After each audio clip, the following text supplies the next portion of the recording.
அதனால் ரொம்ப கம்மியாகவும் பேசிடாதீங்க, ரொம்ப அதிகமாகவும் பேசிடாதீங்க. எப்படி பாஸ்டர் பேசுறது அப்படின்னு கேட்டிங்கன்னா, பரிசுத்த ஆவியானவர் தான் உங்களை வழி நடத்துவார். அல்லேலூயா. அதனால் 7 வார்த்தைகளை நாம் தியானிக்க போகிறோம். முதலாவது வார்த்தையை சிஸ்டர் எஸ்தர் அவர்கள் நமக்காக எடுத்துரைப்பார்கள். கரங்களை தட்டி நாம் வரவேற்போம்.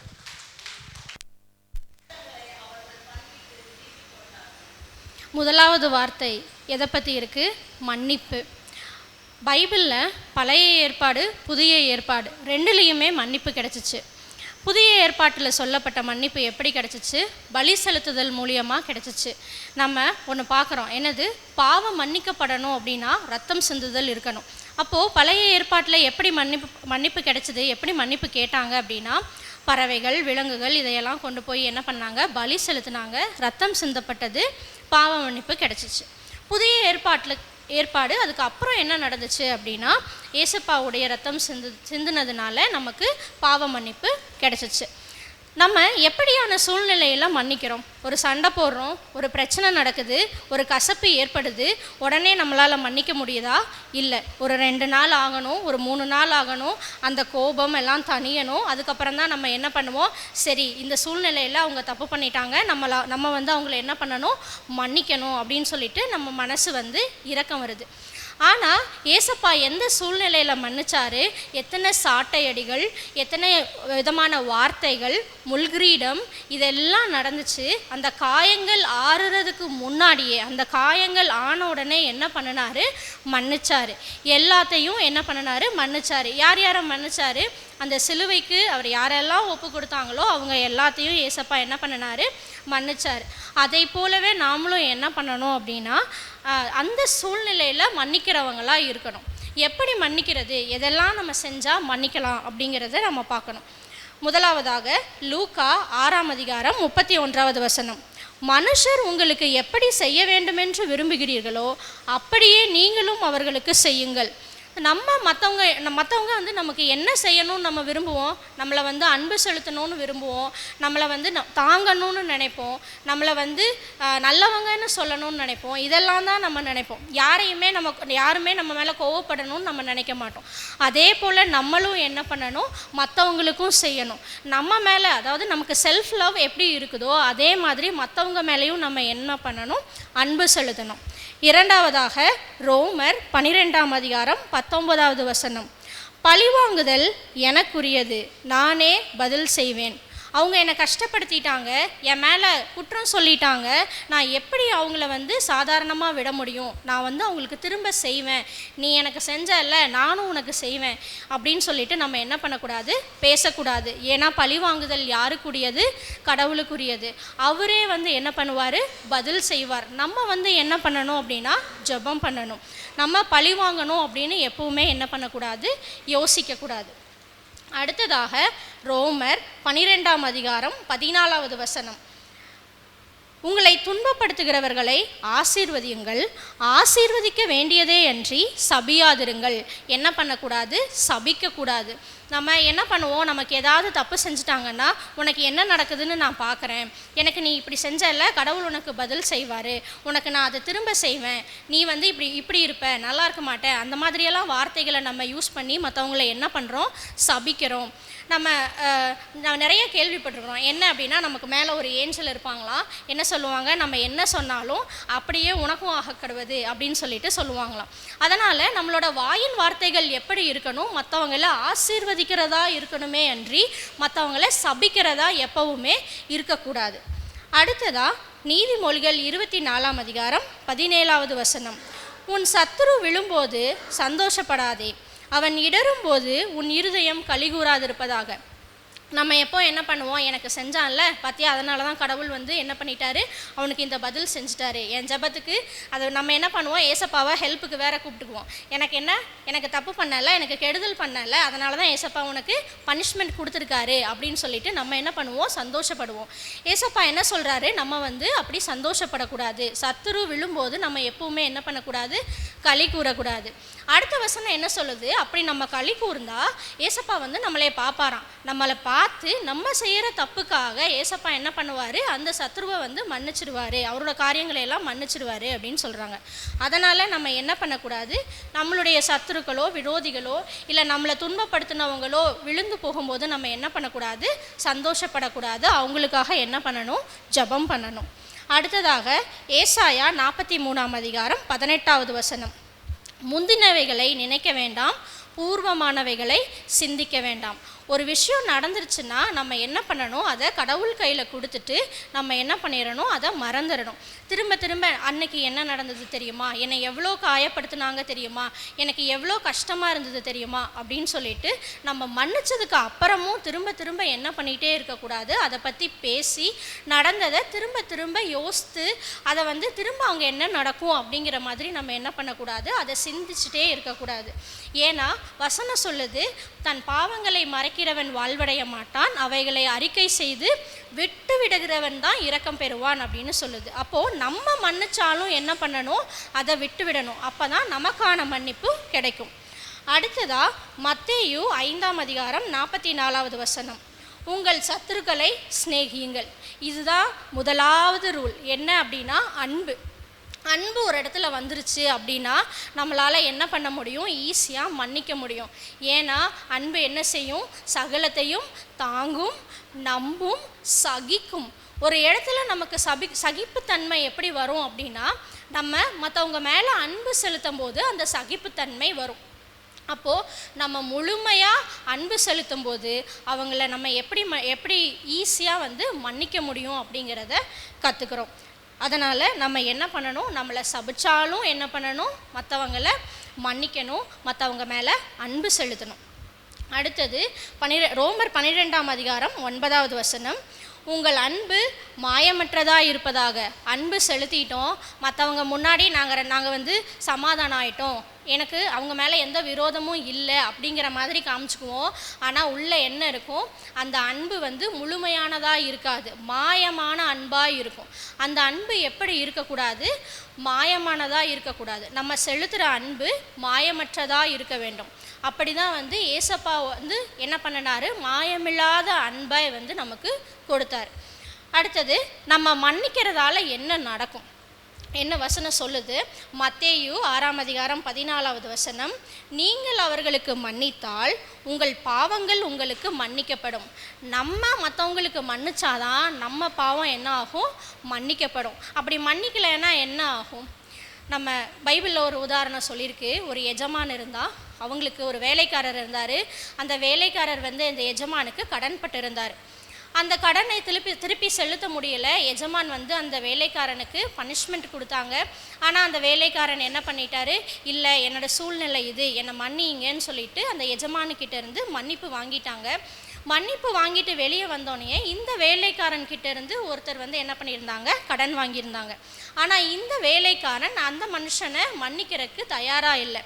என்ன பண்ணார், அவங்களுக்கு பனிஷ்மெண்ட் கொடுத்துட்டார். அப்போது என்னாச்சு, இந்த விஷயம் எல்லாம் எஜமானுக்கு போகுது. எஜமான் என்ன பண்ணினாரு, இந்த வேலைக்காரனை கூப்பிட்டு அனுப்புகிறாரு. ஏன்பா, நான் உனக்கு என்ன பண்ணினேன், இவ்வளோ பெரிய கடன் இருந்துச்சே, நான் உனக்கு மன்னிச்சேன்ல, இந்த சிறிய அளவு கடனை கூட நீ அவனுக்கு மன்னிக்க மாட்டியா அப்படின்னு சொல்லிட்டு என்ன பண்ணினாரு, அவங்களுக்கு திரும்ப அந்த கடனுக்கு உண்டான பனிஷ்மெண்ட் வந்து அவங்களுக்கு கிடச்சிச்சு. அதனால் நம்ம என்ன பண்ணணும், மற்றவங்களுக்கு மன்னிக்கணும். மற்றவங்களுக்கு நம்ம மன்னிக்கும் போது தான் நம்மளுடைய பாவங்கள் வந்து மன்னிக்கப்படும். ஏன்னா மற்றவங்க நமக்கு செஞ்சதை விட நம்மளுடைய பாவங்கள் அதிகமாக இருக்கும். ஏன்னா நம்மளுடைய பாவங்களை பார்க்கிறவர் யார், ஏசப்பா. அவருடைய பார்வையில் நம்முடைய பாவங்கள் மன்னிக்கப்படணும். அதுக்காக நம்ம ஜெபம் பண்ணணும். அடுத்தது ஒப்புரவாக வேண்டும். நம்ம பைபிளில் சொல்லியிருக்கு, நம்ம காணிக்க போட வரும்போது என்ன பண்ணணுமா, ஒரு வேளை உன்னோட சகோதரன் இடத்துல உனக்கு குற்றம் இருந்துச்சு, குறைகள் இருந்துச்சுன்னா என்ன பண்ணு, உன் காணிக்கையை அங்கேயே வச்சுட்டு நீ திரும்ப போய் உன்னோட சகோதரன் இடத்துல ஒப்புரவாயிட்டு அதுக்கப்புறம் வந்து நீ பலி செலுத்து, நான் உன்னோட பலியை ஏற்றுக்கிறேன் அப்படின்னு சொல்கிறாரு. இப்போது இந்த உலக பிரகாரமான காரியங்களில் பார்க்கும்போது சகோதரன் சகோதரி அப்படிங்கிற உறவு தான் இரத்த சொந்தம் அப்படின்னு சொல்லுவோம். அப்போது அதுதான் சீக்கிரமாக சரியாகிற ஒரு சண்டை. ஆனால் அந்த சண்டை, அந்த பிரச்சனையவே ஏசப்பா என்ன சொல்கிறாரு, நீ போய் ஒப்புரவாகிட்டு வா அப்படின்னு சொல்கிறாரு. அப்போது நம்ம சகோதர சகோதரிகளிடத்துல இருக்கிற சண்டையவே ஏசப்பா என்ன சொல்கிறாரு, அதுவும் சண்டை தான், நீ என்ன பண்ணணும், ஒப்புரவாகணும் அப்படின்னு சொல்கிறாரு. அப்படி இருக்கிறப்போ நம்ம மற்றவங்க மேலே இருக்கிற கோபங்களும் பிரச்சனைகளும் எவ்வளவு பெரியதாக இருக்கும் அப்படிங்கிறத நம்ம யோசித்து பார்க்கணும்.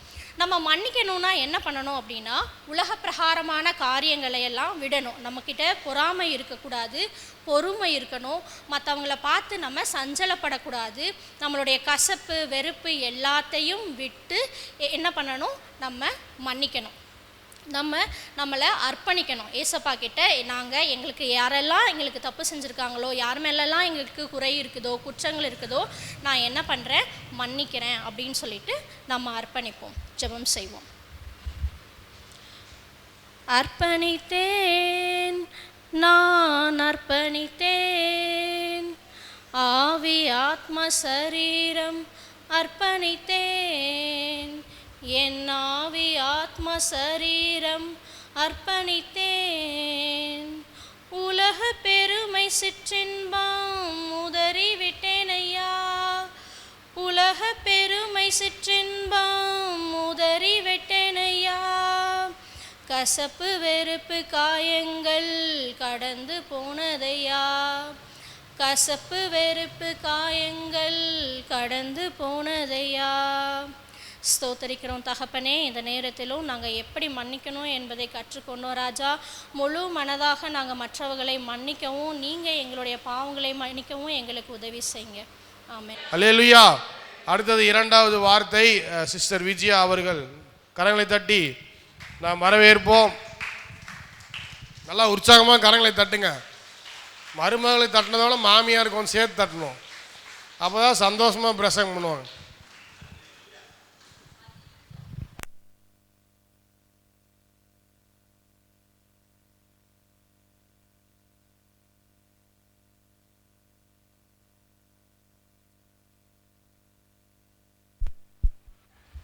ஸ்தோத்திரம். எங்களை கிருபையாய் நேசிக்கிற நல்ல தகப்பனே, இந்த வேளையிலும் கூட உம்முடைய வார்த்தைகளை நாங்கள் தியானிக்க எங்களுக்கு நீர் கிருபை கொடுக்கும்படியாய் ஜெபிக்கிறோம். ஆவியானவர் தாமே இந்த வார்த்தைகளாலோ எங்களோடு கூட நீர் பேசும்படியாய் ஜெபிக்கிறோம் அப்பா. இது ஒரு பாரம்பரியமாய் நாங்கள் செய்து விடாதபடிக்கு தேவரீருடைய காரியம் எப்படியாய் இருக்கிறது என்பதை உணரும்படியாக எங்கள் ஒவ்வொருவருக்கும் நீர் கிருபை பாராட்டும்படியாய் ஜெபிக்கிறோம். இயேசுவின் நாமத்தில் பிதாவே, ஆமென். கர்த்தருடைய நாமத்துக்கு மகிமை உண்டாவதாக.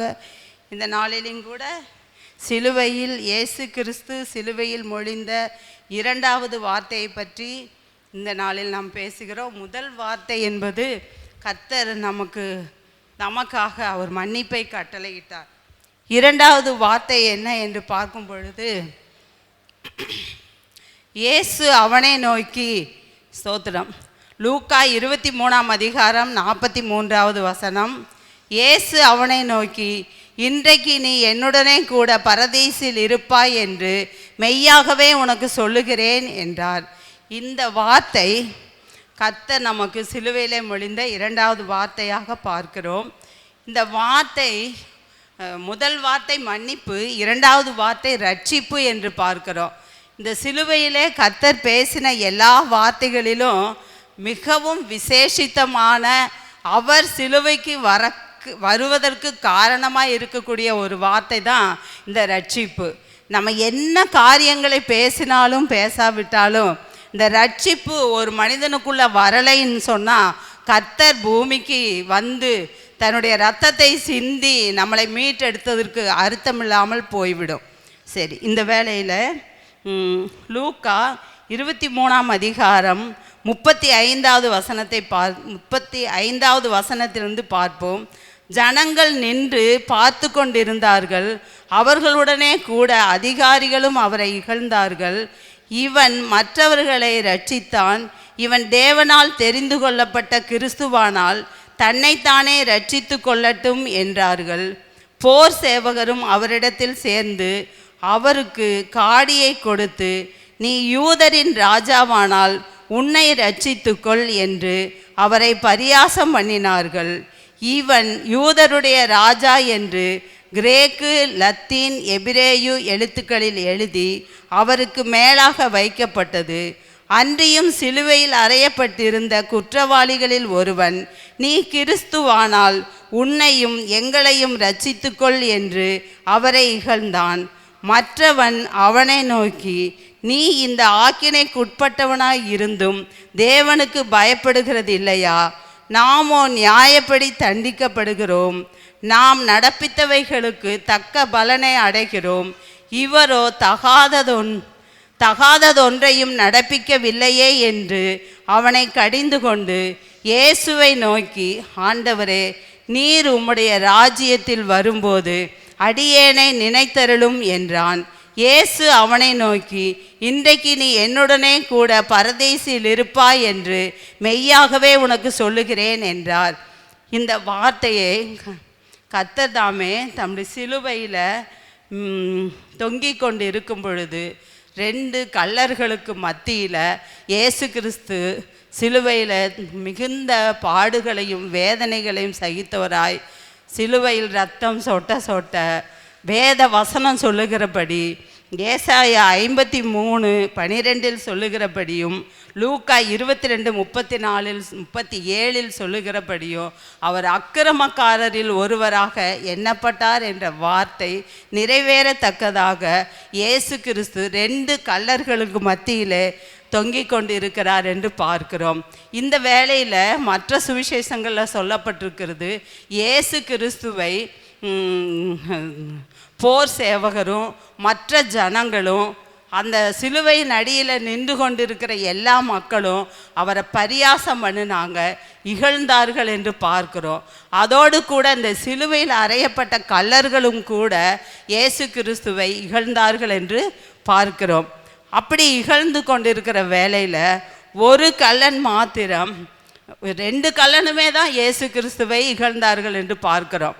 ஆனால் கொஞ்ச நேரத்தில் அவன் இந்த ஒரு கள்ளன் மட்டும் என்ன சொல்கிறான் அப்படின்னா, மற்ற கள்ளனை பார்த்து என்ன சொல்கிறான், நீ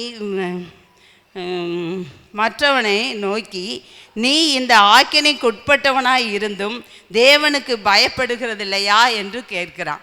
ஏன் இவனுக்கு சடனாக இந்த ஒரு எண்ணம் வந்தது அப்படின்னு சொல்லி நம்ம யோசித்து பார்க்கும் பொழுது, இயேசு கிறிஸ்து அந்த சிலுவையில் அத்தனை பாடுகள் மத்தியில் தொங்கிக் கொண்டு இருக்கும் பொழுது முதல் வார்த்தையாய் இந்த நிந்திக்கிற ஜனங்களை பார்த்து, இந்த சிலுவையில் அறையிற ஜனங்களை பார்த்து, இந்த போர் சேவகர்கள் எவ்வளவு கொடுமைப்படுத்தின மக்களை பார்த்து அவர் சொல்கிறாரு, பிதாவே இவர்களுக்கு மன்னியும், இவர்கள் செய்கிறது இன்னதென்று அறியாது இருக்கிறார்களே என்று சொல்லுகிறார்.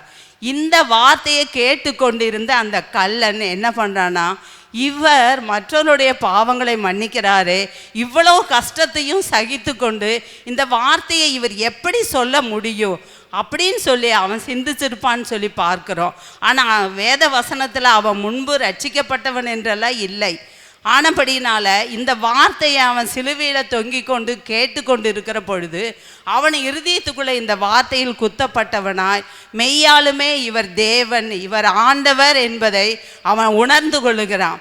அப்படி உணர்ந்தபடியினால தான் அவன் மற்ற கள்ளனை பார்த்து சொல்கிறான், நீ இப்படி பேசுகிறாயே, நாமோ நம்மளுடைய தவறுகளுக்காக குற்றங்களுக்காக தண்டிக்கப்படுகிறோமே, இவர் அப்படி ஒரு குற்றமும் செய்யவில்லையே, இவர் அடித்தவர்களுக்காக மன்னிப்பு கேட்கிறாரே என்று சொல்லி அவரை கடிந்து கொள்கிறான் என்று பார்க்கிறோம். இந்த உணர்வு அவனுக்கு கர்த்தரை அவன் கவனிக்கிறான் என்பதை நாம் பார்க்கிறோம். இந்த கள்ளன் எத்தனை பாடுகளை பட்டிருந்தாலும், மற்றவங்க பேசுகிறதை கவனிச்சிருந்தாலும், அவன் மெய்யாக முக்கியமாக கவனித்த காரியம் யார் என்றால் இயேசு கிறிஸ்துவை அவன் உற்று பார்க்கிறவனாய் இருந்திருக்கிறான். அப்போ அப்படித்தான் நம்மளும் நம்முடைய வாழ்க்கையில், உலகத்தில் நமக்கு எத்தனையோ காரியங்கள் நன்மையாகவும் நடக்கலாம், தீமையாகவும் நடக்கலாம். என்ன பிரச்சனைகள் நம்மளுடைய வாழ்க்கையில் வந்தாலும் நம்ம வேத வசனத்தையும் நம்மளுடைய தேவன் நமக்காக என்ன வாக்குத்தத்தங்களை கொடுத்திருக்கிறார், என்ன ஆசீர்வாதங்களை வைத்திருக்கிறார் என்பதை நாம் சிந்தித்து பார்க்கும் பொழுது இந்த இயேசு கிறிஸ்து நமக்காக பட்ட காரியங்கள், கொடுக்கப்பட்ட வாக்குத்தத்தங்கள் என்ன என்பதை நாம் அறிந்து கொள்ள முடியும். அப்படி இந்த கள்ளன் அறிந்து கொண்டபடியினால தான் அவன் தேவனிடத்தில் கேட்குறான், ஆண்டவரே நீ இன்றைக்கு ஆண்டவரிடத்தில் கேட்குறான், ஆண்டவரே உம்முடைய ராஜ்யத்தில் வரும்போது அடியேனை நினைத்தருளும் என்று சொல்லி தேவனுடைய சமூகத்தில் கேட்குறான்.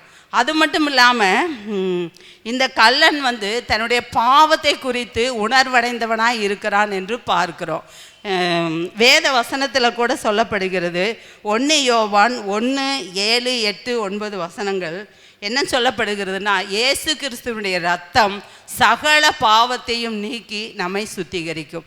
நமக்கு கர்த்தர் இந்த வசனங்களை சொல்லியிருக்கிறார். கர்த்தருடைய ரத்தம் நம்முடைய பாவங்களை நீக்கி நம்மை சுத்திகரிக்க வல்லமை உள்ளதாக இருக்கிறது. ஆனால் இந்த உணர்வு அந்த கள்ளனுக்குள்ளே காணப்படுகிறது என்று பார்க்கிறோம். அது மட்டும் இல்லாமல் நாமும் நம்மளுடைய பாவங்களை தேவனுடைய சமூகத்தில் அறிக்கை செய்து நம்மளை நாமளே சோதித்து அறிந்து பார்க்கும் பொழுது இப்படிப்பட்ட பாவங்கள் நின்று விடுதலையாக்கி தேவனோடு கூட இருக்கக்கூடிய ஒரு சிலாக்கியத்தை நாம் பெற்றுக்கொள்ள முடியும் என்று நம்புகிறோம், விசுவாசிக்கிறோம். அது மட்டும் இல்லாமல் இந்த கள்ளன் என்ன சொல்லுகிறான் என்றால், தன்னுடைய பாவத்தை குறித்த உணர்வு அடைந்தவனாய் அவன் ஆண்டவரிடத்தில் பேசுகிறவனாய் காணப்படுகிறான். அப்படி அவன் அதை உணர்கிறதை கர்த்தர் அறிந்திருக்கிறார். தேவனுக்கு தெரியாத காரியங்கள் ஒன்றுமே இல்லை. பாருங்க, அந்த சிலுவையில் அவங்க தொங்கி கொண்டிருக்கிற இந்த சூழ்நிலையில் 2 பேர்த்துக்கு இடையில் எப்படிப்பட்ட ஒரு காரியங்கள் நடைபெறுகிறது என்று பார்ப்போம். ஒரு மனுஷனை ரட்சிக்கிறது தேவனுடைய சித்தமாக இருக்கிறது என்று நம்ம பார்க்கிறோம். அப்படி பார்க்கும் பொழுது அவன் ஆண்டவர் இடத்துல சொல்கிறான், ஆண்டவரே உம்முடைய ராஜ்யத்தில் வரும்போது அடியேனை நினைத்தருளும் என்கிறான். அவருடைய ராஜ்யம் பற்றி அவனும் அறிந்திருக்கிறான். ஏன்னா அவங்க தலைக்கு மேலே என்ன சொல்லி எழுதியிருக்கிறாங்க, இவர் யூதருடைய ராஜா என்று எழுதி வைத்திருக்கிறாங்க. இதை பார்த்த உடனே அவன் சொல்கிறான், இவர் ஒரு ராஜாவாட்டிருக்குது, இவருடைய ராஜ்யத்தில் வரும்போது என்னையே நினைத்துக்கொள். அப்போ அவங்ககிட்ட ஒரு தாழ்மை அந்த இடத்துல காணப்படுகிறது. அப்படி அவங்க ஆண்டவருடைய சமூகத்தில் தன்னை தாழ்த்துகிறவனாய் தன்னை ஒப்பு கொடுக்கிறவனாய் இருக்கிறான்.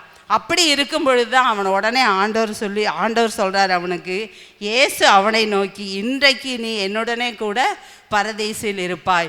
அப்போது இப்படிப்பட்ட குணங்கள் அந்த கள்ளனாய் இருந்தாலும், அவன் பொல்லாதவனாய் இருந்து தண்டனைக்கு உட்பட்டவனாய் இருந்தாலும், அவனுடைய இருதயத்துக்குள்ளே என்ன காரியங்கள் காணப்படுகிறதுனா, அந்த சூழ்நிலைகளை பார்க்குறான், தேவனை உற்று கவனிக்கிறான், தன்னுடைய பாவத்தை உணர்ந்தவனாய் தன்னை தேவனுடைய சமூகத்தில் ஒப்பு கொடுக்கிறான் என்று சொல்லி பார்க்கிறோம்.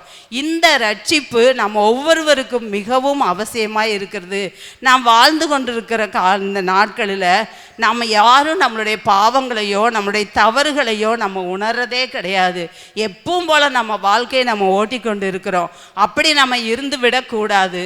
நம்ம ஒவ்வொரு நாளும் படுக்கைக்கு போகிறதுக்கு முன்பாக நம்மளே நாமளே உய்த்து ஆராய்ந்து பார்க்கணும். ஆண்டவரே, இன்றைக்கு நான் என்ன தவறு செய்தேன், என்ன காரியம் கர்த்தருக்கு பிரியமில்லாத காரியங்களை செய்தேன், இவைகள் எல்லாவற்றில் நின்று என்னை தயவாய் மன்னித்து என்னை ஏற்றுக்கொண்டு உம்முடைய பிள்ளையாய் என்னை மாற்றும் என்று சொல்லி ஒவ்வொரு கிறிஸ்தவங்களும் அவங்கவுங்களுடைய காரியங்களை அன்றன்றைக்கு அனுதினமும் தேவனுடைய சமூகத்தில் நம்ம மன்னிப்பு கேட்டு பரிசுத்தங்களை பெறும் பொழுது தான் அவருடைய ராஜ்யத்துக்குள்ளே நம்ம பிரவேசிக்க முடியும் என்று பார்க்கிறோம். அப்போ கர்த்தர் சொல்கிறாரு, இன்றைக்கு என்னுடனே கூட பரதீசில் இருப்பாய். அந்த பரதீசு என்று சொல்லப்படுகிறது, அது தேவனுடைய தோட்டம் என்று சொல்லப்படுறாங்க, ஒரு அரணான தோட்டம் என்று சொல்லப்படுகிறாங்க. அந்த பரதீசை பற்றி லூக்கா 23:43, 2 கொரிந்தியர் 12:3, வெளிப்படுத்தல் 2:7 ஆகிய இந்த 3 பகுதிகளில் அந்த பரதீசை பற்றி கர்த்தர் சொல்லி இருக்கிறார் என்று நம்ம பார்க்கிறோம். இது கர்த்தருடைய பிள்ளைகள் கிறிஸ்துவுக்குள் மரித்தவர்கள் இளைப்பாறுகிற இடமாய் இருக்கிறது. அந்த இளைப்பாறுதலுக்குள்ளே யார் யார் பிரவேசிக்கிறாங்களோ அவங்க தான் தேவனுடைய ராஜ்யத்துக்குள்ளே பிரவேசிக்க முடியும், அவருடைய வருகையில் எடுத்துக்கொள்ளப்பட முடியும் என்று சொல்லி பார்க்கிறோம். இவ்வளோ பெரிய மேன்மை அந்த கல்லனுக்கு அந்த இடத்துல கொடுக்கப்படுகிறது. இயேசு கிறிஸ்து நம்முடைய 2வது வார்த்தையில் சொன்னப்பட்ட இந்த மகா பெரிய ரட்சிப்பு இன்றைக்கு மட்டுமல்ல, அல்லது அன்றைக்கு 2000 வருஷத்துக்கு மட்டுமல்ல, இன்றைக்கும் இனிவரும் காலங்களில் ஒவ்வொரு மனுஷனும் இந்த வார்த்தையை கடைப்பிடித்து இந்த வார்த்தையை தியானித்து இதன்படி வாழும்போது தேவனுடைய நித்திய ராஜ்யத்தில் பிரவேசிக்கக்கூடிய பாக்கியத்தை பெற்றிருக்கிறோம். அப்போது இந்த கல்லன் என்ன பண்ணுகிறான்? முதலாவதாக தன்னுடைய பாவ உணர்வு அடைந்தவனாய் காணப்படுகிறான்.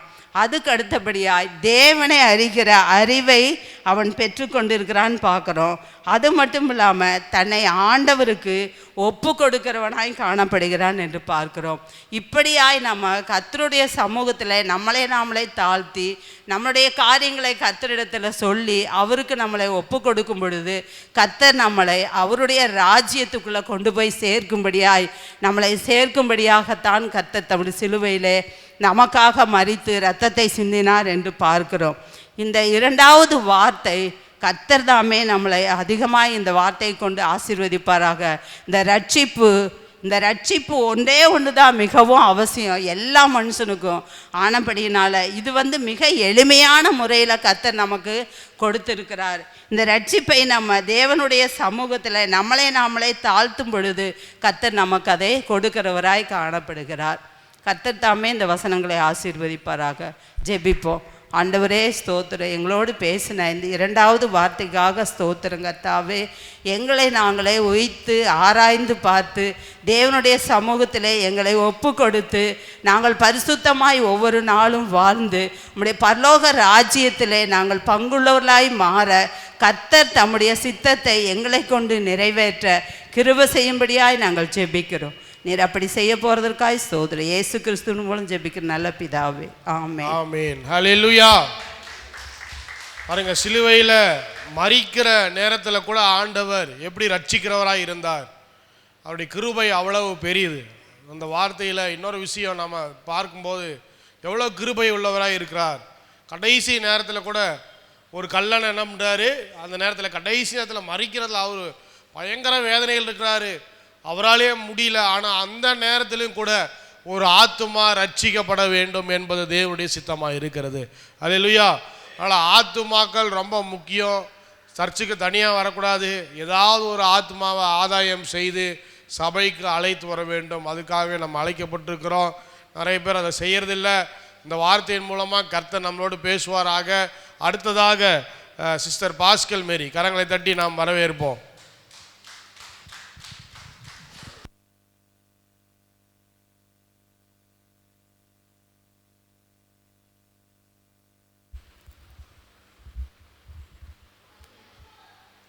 கர்த்தர் நல்லவர், அவர் கிருபை என்றும் உள்ளது. கர்த்தர் நல்லவர், அவர் கிருபை என்றும் உள்ளது. கிறிஸ்துவுக்குள் அன்பான சபை போதகர் மற்றும் விசுவாசிகளுக்கு எனது அன்பின் வாழ்த்துக்கள். எருசலேமிலே இந்த பஸ்கா பண்டிகையின் பொழுது யூத ஜனங்கள் எல்லாம் அங்கு வருஷத்துக்கு ஒரு முறை வந்து அதை கொண்டாடுவதற்கென சுமார் 2.5 லட்சம் பேர் இயேசுவை தங்களுக்கு ராஜாவாக ஏற்றுக்கொள்ள செய்யுமாறு அந்த இடத்துல வந்து கூடியிருந்திருக்கிறாங்க. அது குருத்தோலை ஞாயிறாக கடந்த வாரத்தில் நாம் கொண்டாடினோம். அவர்கள் அனைவரும் உன்னதத்தின் தேவனுக்கு ஓசனா என்று ஆர்ப்பரித்து பாடி தேவனை ராஜாவாக, ஏன்னா அப்பொழுது ரோமர் ஆட்சி காலம் இருந்தது, அதிலிருந்து விடுதலையாக வேண்டும் என்பதற்காக அவரே தங்களுக்கு ராஜாவாக வேண்டும் என்று அவர்கள் வேண்டினார்கள். ஆனால் தேவனோ பஸ்கா ஆட்டுக்குட்டியாக தன்னை பலியாக்க நேராக ஆலயத்திற்கு சென்று அதை சுத்திகரித்து பின்பு அந்த கடைசி ராப்போஜனத்தை ஆசரிப்பதற்காக கடந்து வருகிறார். பின்பு பார்க்கும் பொழுது அந்த மாலை பொழுதில் கெச்சமனை தோட்டத்திற்கு போய் இரத்த வியர்வை சிந்தினவராய் ஜெபிக்கிறார். அப்பொழுது யூதாஸ் காரியத்தோல் அவன் வந்து முத்தத்தால் அவரை காட்டி கொடுக்கிறான். அப்பொழுது அந்த போச்சேவர்கள் அனைவரும் அவரை அழைத்து சென்று மத போதர்களான அண்ணா காய்பாவிடம் அழைத்து செல்கின்றனர். இந்த முழுவதும் இந்த இரத்த வேர்வை சிந்தின வேதனையோடு கூட அங்கே மத தலைவர்கள் குற்றம் தீர்த்தும் அவர் ஒன்றும் பேசாதிருந்தபடினால பின்பு அந்த தேசாதிபதியாகிய பிலிப்பிடவனை அழைத்து செல்கிறார். அங்கே அவருக்கு நியாயம் தீர்க்கப்பட்டு சிலுவை மரணம் கொடுக்கப்படுகிறது. ஆகவே அந்த இடத்திலேயே அவருக்கு ராஜாவென்று கேலி செய்வது நிமித்தமாக முள்முடி சூட்டப்பட்டு சிவப்பு அங்கி தரித்து அவரை சாட்டையினால் அடிக்கிறார்கள். பின்னர் அவர் சுமார் 2.5 கிலோமீட்டர் நடந்து அந்த 50 கிலோ எடையுள்ள சிலுவையை சுமந்து கொல்கத்தா மலைக்கு செல்கிறார். அது வயா டாலரோசா என்று இன்னமும் கடைபிடித்து வருகின்ற எருசலேமில் அந்த ஸ்தலங்கள்லாம் இன்னும் இருக்கிறது. ஆகவே அந்த முதுகில் இருக்கக்கூடிய சாட்டையடி, உடல் முழுவதும் பெருங்காயங்கள், ஒரு 5480 காயங்கள் என்று கூறுகிறார்கள் வேத வல்லுநர்கள். தலையில் முள்முடி, 36 மணி நேரம் உறங்காத ஒரு மிகவும் பாடுபட்டு அடிக்கப்பட்டவராய், வேதனைப்பட்டவராய், மிகவும் அவமானப்பட்டவராய், நம்மளுடைய பாவங்களுக்காக நம்முடைய வேதனைகளையும் துக்கங்கள் எல்லாவற்றையும் சுமந்தவராய், ஏசாயா 53 அதிகாரத்தில் சொல்லப்பட்ட எல்லா வசனங்களின்படியும் எல்லாவற்றையும் நிறைவேற்றி தீர்த்து, அதே போல் சங்கீதம் 22 சொல்லப்பட்ட தீர்க்க தரிசனப்படி எல்லாருடைய வாழ்க்கையில் அப்பொழுது நிறைவேறினது. இந்த தீர்க்க தரிசனங்கள் எல்லாவற்றையும் நியாயப்பிரமாணங்களையும் நிறைவேற்றவே வந்தேன் என்று அவர் வாழ்ந்த காலத்தில் மற்றவர்களிடம் சொன்ன போல குற்ற நிவாரண பலியாக தன்னை ஒப்பு கொடுத்தார். சிலுவையில் வேதனையோடு பாடுகளோடு தொங்கிக் கொண்டிருக்கிறதை பார்க்கும் பொழுது வெறும் சதப்பிண்டம் தான் தொங்கிட்டு இருந்ததான். எப்படி தான் எங்கே தான் அந்த ஆணி அடித்தாங்கன்னு கூட தெரியல. அந்த சிலுவையில் முரட்டு சிலுவை, அதில் அவருடைய கை கரங்களில் ஆணிகளால் அடித்து தொங்கிக் கொண்டு இருக்கிற பொழுதுதான் 7 வார்த்தைகளை அவர் மொழிகிறார். அதை தியானிக்கவே நாம் அனைவரும் இங்கே கூடி வந்திருக்கிறோம். வெறுமையாய் கடந்து போகாதபடிக்கு அந்த வார்த்தைகளை நாம் தியானித்து நம்முடைய வாழ்நாள் முழுவதும் நாம் சிந்திக்க வேண்டியவர்களாய் இருக்கிறோம். இதில் 3வது வார்த்தையாக அவர் மொழிந்தது, தன்னுடைய தாயை பராமரிக்க ஒப்பு கொடுக்கிறார் தன்னுடைய அன்பாயிருந்த சீஷனிடம். இதில் ஒரு சிறிய பாரம்பரிய கதை உண்டு. அதாவது யோயாக்கீம் என்பவருடைய மனைவியாகிய மரியாள் தனக்கு குழந்தை இல்லாமல் மிகவும் வேதனைப்பட்டு எப்பொழுதுமே அழுது கொண்டிருப்பாளாம். ஒரு நாள் தேவதூதன் அவளிடத்தில் தோன்றி, உனக்கு ஒரு பெண் குழந்தை பிறக்கும், அவள் ஒரு தெய்வீக குழந்தையாய் இருப்பாள் என்று சொன்னானா. இது உண்மையோ இல்லை பாரம்பரிய கதையாக சொல்லுகிறார்கள். ஆகவே இந்த பெண் குழந்தை பிறந்த பொழுது அது கடவுளின் வரம் என்று சொல்லி அதற்கு மரியாள் என்று பெயரிட்டு மிகவும் பக்தியில் வளர்த்து வந்தார்களாம். அந்த பக்தியுள்ள தாய் தான் இயேசுவின் தாயாகிய மரியாள். அவரை சுமக்கிற பாத்திரமாய் மாறினவர். எனவே தாய்மையின் பாதுகாவலர் என்று செயின்ட் அன்னாவையும் மரியாவை பல ரூபத்தில் ஆட்சியிலையும் தொழுது கொண்டு வருகிறார்கள். இது மிகவும் தவறு. ஏனெனில் ஆதி அகமத்திலேயே யாத்திராகமத்தில் கற்பனைகளை கத்த சொல்லுகிறார், என்னை இல்லாமல் வேறு தேவர்கள் உங்களுக்கு உண்டாயிருக்க வேண்டாம் என்று. மேலே வானத்திலும் கீழே பூமியும் எல்லாவற்றையும் சிருஷ்டித்த சிருஷ்டிகர்த்தா ஒருவரே, அவரே வணக்கத்திற்குரியவர். நானே வழியும் சத்தியமும் ஜீவனுமாய் இருக்கிறேன் என்றும் இயேசு அறிக்கை செய்தார். ஆகவே அவர் ஒருவரை தான் நாம் ஆராதிக்க வேண்டியவர்களாக இருக்கிறோம். கர்த்தருடைய நாமத்துக்கு ஸ்தோத்திரம். இப்படிப்பட்ட ஒரு சபையிலிருந்து நான் சிறிய வயதிலேயே, கர்த்தர் 15 வயதிலேயே எனக்கு ஒரு விழிப்புணர்வை கொடுத்து அதை விட்டு வெளிவர கிருபை செய்து அவருடைய கிருபையினால் என்னை ரட்சித்து இம்மட்டும் காத்து வருகிற தேவனுக்கு ஸ்தோத்திரங்களை நான் செலுத்துகிறேன். ஸோ இந்த மரியாள் ஒரு சாதாரண மனுஷிதான் என்றும் அவளுக்கும் ரட்சிப்பும் பரிசுத்த ஆவியினுடைய அபிஷேகமும் தேவை என்பதை நிரூபிப்பதற்காக அவரை ஸ்திரீ என்று ஒரு 3 இடங்களில் அவர் கூறுகிறதாக அழைப்பதாக வேதத்தில் சொல்லப்பட்டிருக்கிறது. முதலாவது அந்த கானா ஒரு கல்யாணத்தில், ஸ்திரீயே உனக்கு எனக்கு என்ன, என்னுடைய வேலை இன்னும் வரவில்லை என்று சொல்லுகிறார். அதே போல் 12 வயசில் அவரை தேவாலயத்தில் அந்த துளைந்து போய் இருக்கும் பொழுதும், என் பிதாவுக்கு அடுத்த காரியங்களை நான் நிறைவேற்ற வேண்டியதாக இருக்கிறபடினாலே அதன்படியே நான் செய்கிறேன் என்று சொல்லுகிறார். 3வதாக சிலுவையின் அறையில் பட்ட நேரத்தில் ஸ்ரீயே என்று கூப்பிடுகிறார். யோவான் 19:26-27 தான் இப்பொழுது நமது தியானத்துக்காக எடுத்துக்கொண்ட வசனம். அப்பொழுது இயேசு தம்முடைய தாயையும் அருகே நின்ற தமக்கு அன்பாயிருந்த சீஷனையும் கண்டு தம்முடைய தாயை நோக்கி, ஸ்திரீயே, அதோ உன் மகன் என்றார். பின்பு அந்த சீஷனை நோக்கி, இதோ உன் தாய் என்றார். அந்நேரம் முதல் அந்த சீஷன் அவளை தன்னிடமாய் ஏற்றுக்கொண்டான். சிலுவையில் இயேசு வேதனையோடு தொங்கிக் கொண்டிருக்கிற அந்த சூழ்நிலையிலே யாரும் அவருடைய அருகிலே இல்லை. ரொம்ப நெருங்கிய சில பேர் தான் இருந்தாங்க. 2.5 லட்சம் பேர் அந்த ஓசனா என்று ஆர்ப்பரித்து அவரை அந்த தேவாலயத்திற்கு பின்னால் அழைத்து சென்ற இடமும் இன்னமும் அங்கே எருசலேமில் காணப்படுகிறது. ஆனால் சிலுவைக்கு செல்லும் பொழுதோ ஒருவரும் அவரோடு கூட இருக்கவில்லை. ஓசனா என்று கூறிய அந்த வார்த்தைகளே, உன்னதத்தின் தேவனுக்கு ஓசனா என்று கூறிய அந்த வாய்களே அவரை சிலுவையில் அறையும் என்று பாவியான பர்வாசை விடுதலை செய்வதற்கு ஏதுவாக கூக்குரலிட்டனர். அந்த 12 சீஷர்களை பார்க்கும் பொழுது ஒருவன் காட்டி கொடுத்து மாண்டு போனான், ஒருவன் மறுதலித்து போனான். 9 பேர் எங்கே போனாங்கன்னு தெரியாது. ஒரே ஒரு சீஷன் இயேசுவுக்கு அன்பாயிருந்தவன், அவருடைய மார்பிலே எப்பொழுதும் சாய்ந்து கொண்டிருந்தவனாகிய யோவான், அவர் தாயால் மரியாளோடும் கீலேயப்பா மரியாளோடும் மகதலேனா மரியாளோடும் போற்றவர்களோடும் சிலுவின் அறையில் இந்த சிறு கூட்டம் அங்கே இருந்தது. அது ஒரு பொது இடமாக அந்த இடத்துல அறியப்பட்ட பொழுது போவோரும் வருவாரும் கேலி செய்து கொண்டே இருந்தனராம். அப்படிப்பட்ட ஒரு நிலையில் யோவான் மட்டும்தான் அவரோடு கூட கடைசி வரை நிலை நிற்கிறவராய் காணப்பட்டார்.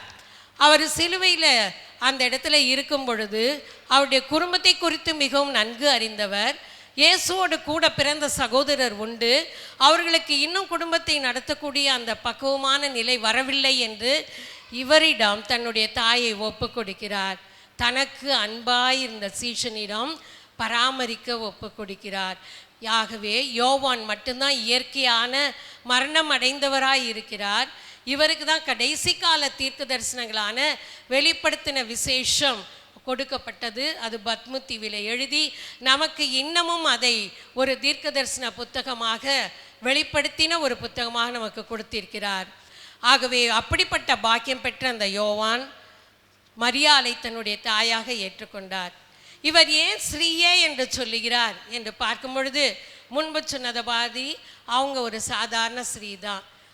அவரை ஏற்றுக்கொண்ட பாத்திரமாக காணப்பட்டாலும் அவர்களுக்கு மரியாதைக்குரிய வார்த்தையாகிய ஸ்ரீயை தான் சொல்றார். ஏனெனில் கிரேக்க பாஷையில் ஸ்ரீ என்பதற்கு குணா என்ற அர்த்தமாம். அந்த அர்த்தம் மரியாதைக்குரிய வார்த்தை. அதன்படியே அவர் அழைத்து தன்னுடைய தாயை ஒப்பு கொடுக்கிறார். இந்த கனப்படுத்தக்கூடிய அந்த வார்த்தையை சொல்லி பராமரிப்பை கொடுக்க தனக்கு அன்பாயிருந்த சீஷனிடம் மரியாளை தேவன் ஒப்படைக்கிறார். இயேசு தேவன் எனவும் மனுக்குலத்தை ரட்சிக்க வந்தவர் என்பதையும் அவர் பிறந்த பொழுதே மரியாள் அநேக சந்தர்ப்பங்களில் கண்டு அதை தன் இருதயத்தில் வைத்து சிந்தனை பண்ணினாள் என்று சொல்லப்பட்டிருக்கிறது. தேவாலயத்திற்கு குழந்தையாய் இருக்கும் பொழுது சுத்திகரிப்பிற்கென கொண்டு வரப்பட்ட பொழுது உன் ஆத்துமாவையும் ஒரு பட்டயம் ஊடுருவி போகும் என்று சொன்ன சிமியோனுடைய வார்த்தைகளும் வைத்து அவை எல்லாவற்றையும் நினைவு கூர்ந்து சிலுவின் அடியில் வேதனையோடு ஒரு தாயாய் தன்னுடைய இருதயத்தில் துக்கம் நிறைந்தவர்களாய் அவர்கள் காணப்பட்டார்கள். அவர்களுடைய கண்ணீரை துடைப்பதற்காகவே தேவன் தனக்கு அன்பாயிருந்து நன்கு செய்வான் என்று முற்றிலும் தன்னுடைய தாயை பாதுகாப்பான் என்று அறிந்தே அவனிடம் தன் சகோதரரை காட்டிலும் ஒப்படைக்கிறார். ஸோ இவர் இதன் மூலமாக சகல பிரமாணத்தையும் பலிகளையும் கட்டளைகளையும் கற்பனைகளையும் எல்லாவற்றையும் நிறைவேற்றவே இந்த உலகத்திற்கு வந்தேன் என்பதை கடைசி மட்டும் அவர் நிறைவேற்றி செயல்பட்டார். யோவான் 14:18 நான் உங்களை திக்கற்றவர்களாக விடேன் என்று நமக்கும் வாக்கு கொடுத்த தேவன் தன் தாயாகிய மரியாளையும் திக்கற்றவர்களாய் விடாதபடிக்கு நன்கு பராமரிக்கிற சீஷனிடம் ஒப்பு கொடுக்கிறார். ஏசாயா 52:13, யாத்திராகம் 20:12, நீதிமொழிகள் 23:22, லேவியராகம் 19:3 ஆகிய வசனங்களில் எல்லாம் தாயை கனப்படுத்த சொல்லப்பட்ட அந்த வார்த்தைகளை இவர் ஏற்றுக்கொண்டு சகல 613 நியாய பிரமாணங்களையும் 10 கற்பனைகளையும் நிறைவேற்றியவராய் சிலுவையில் ஜெய கிறிஸ்துவாய் தொங்கினார். இப்படியே மனுஷகுமாரனாகிய இயேசு கிறிஸ்து தேவகுமாரனாகிய கிறிஸ்து இயேசுவாய் சகலவற்றையும் நமக்கு முன்மாதிரியாய் நடப்பித்து வாழ்ந்து மரித்து உயிர்த்தெழுந்தார். இப்படிப்பட்ட தெய்வத்தை தெய்வமாக கொண்ட நாம் பாக்கியம் உள்ளவர்கள்.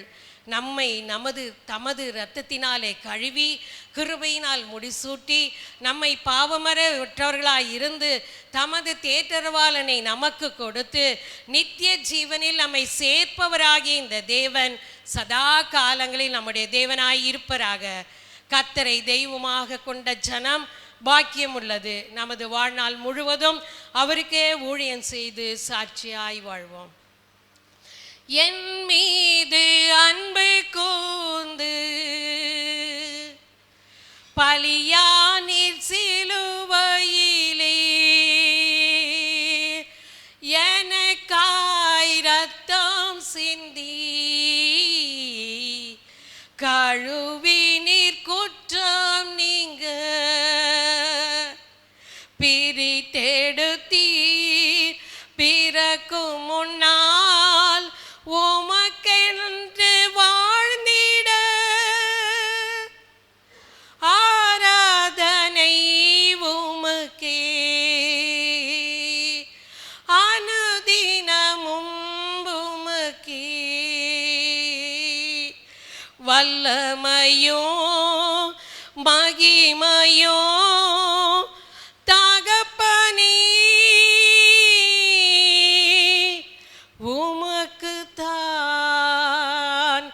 வல்லமையோ மகிமையோ தகப்பனே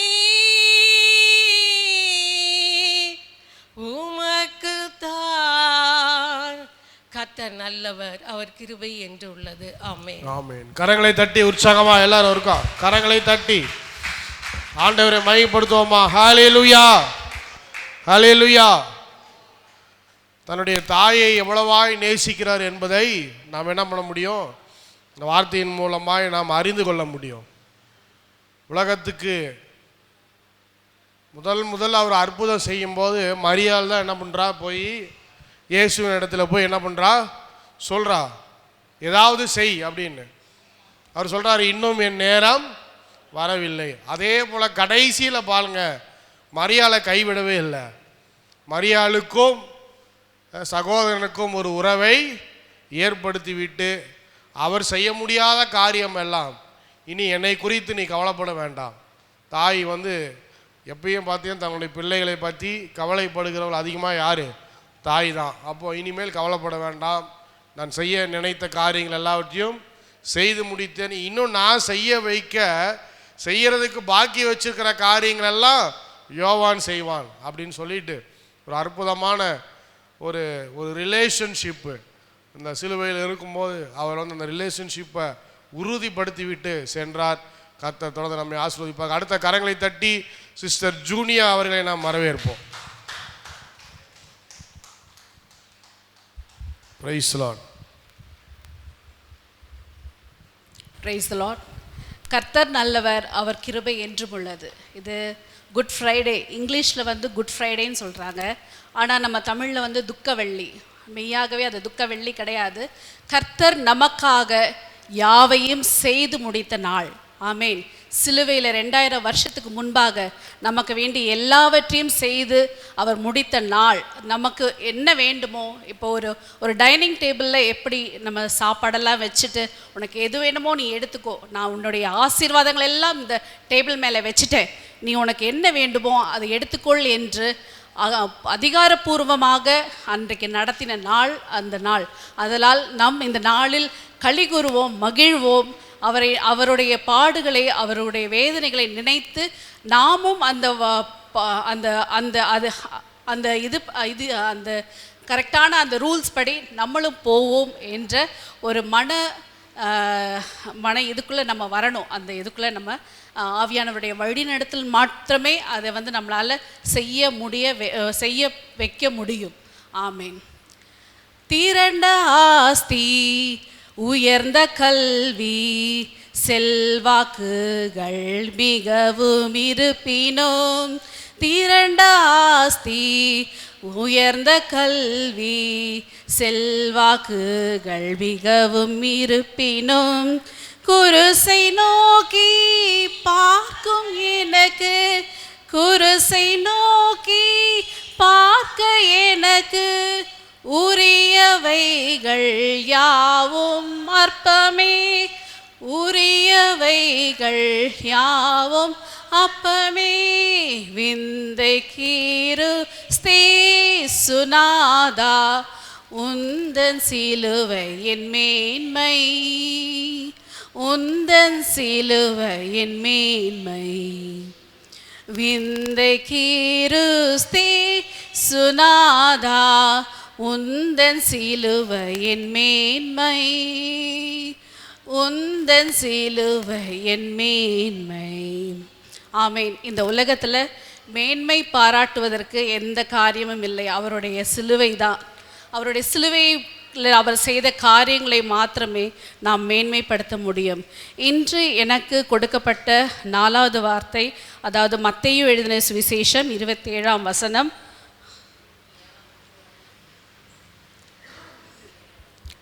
46ஆம் வசனம்.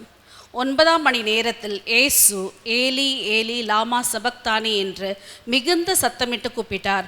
அதற்கு என் தேவனே என் தேவனே ஏன் என்னை கைவிட்டீர் என்று அர்த்தமாம். ஆமேன். நம்ம இப்போ நம்ம பாடின பாடல் மூலமாக நமக்கு எது மேலே நம்பிக்கை வச்சுருக்கோம்? கல்வி மேலே, நம்மளுடைய சம்பாத்தியத்தின் மேலே, நம்மளுடைய சொத்துக்கள் மேலே, எல்லாவற்றின் மேலேயும் நம்ம நம்பிக்கை வைத்து நம்ம இது ஒன்று போனால் ஒன்று நம்மளை காப்பாற்றிரும் என்ற ஒரு எண்ணத்தோடு நாம் இருப்போம். ஆனால் சர்வ வல்லமையுள்ள தேவன், அவர் ராஜாதி ராஜா, கர்த்தாதி கர்த்தா, அவர் ஒரே பேராகிய குமாரனாகிய இயேசு கிறிஸ்து, அவர் இயேசு கிறிஸ்து அவருடைய ஒரே பேரான குமார், அவரை கடைசி நேரத்தில் நமக்காக அவர் சிலுவையில் கைவிடுறாரு. அவர் மிகுந்த வியாகுலம் அடைந்து அந்த கெத்செமனே தோட்டத்தில் கெத்செமனே என்று சொன்னால் பிழிந்தெடுக்கப்படும் இடம் என்று சொல்வார்கள்.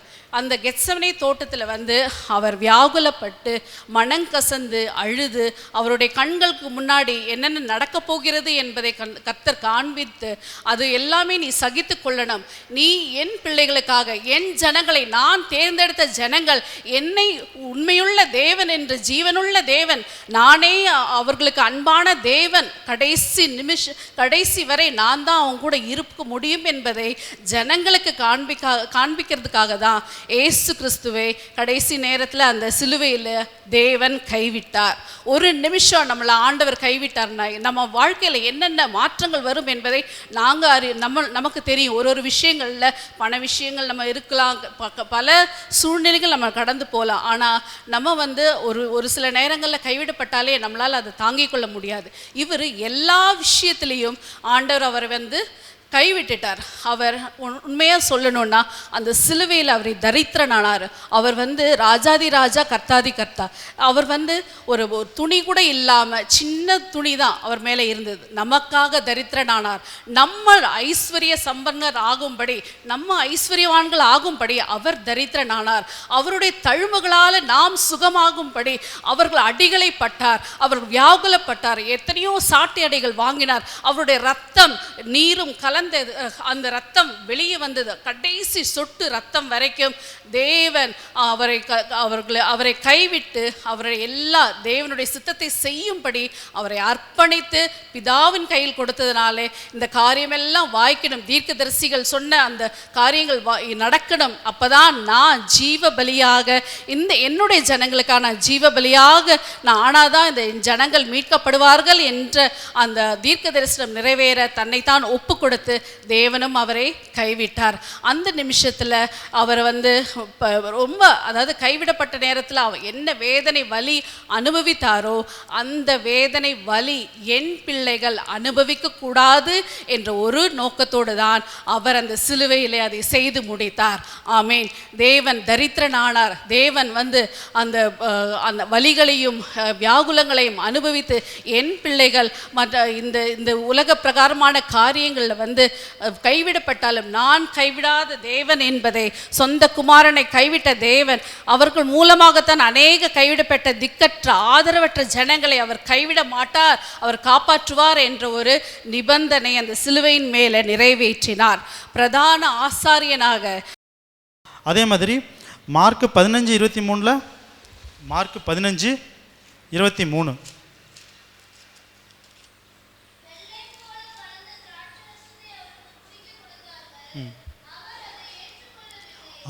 அதே தான், அவர் அதை ஏற்றுக்கொள்ளலை.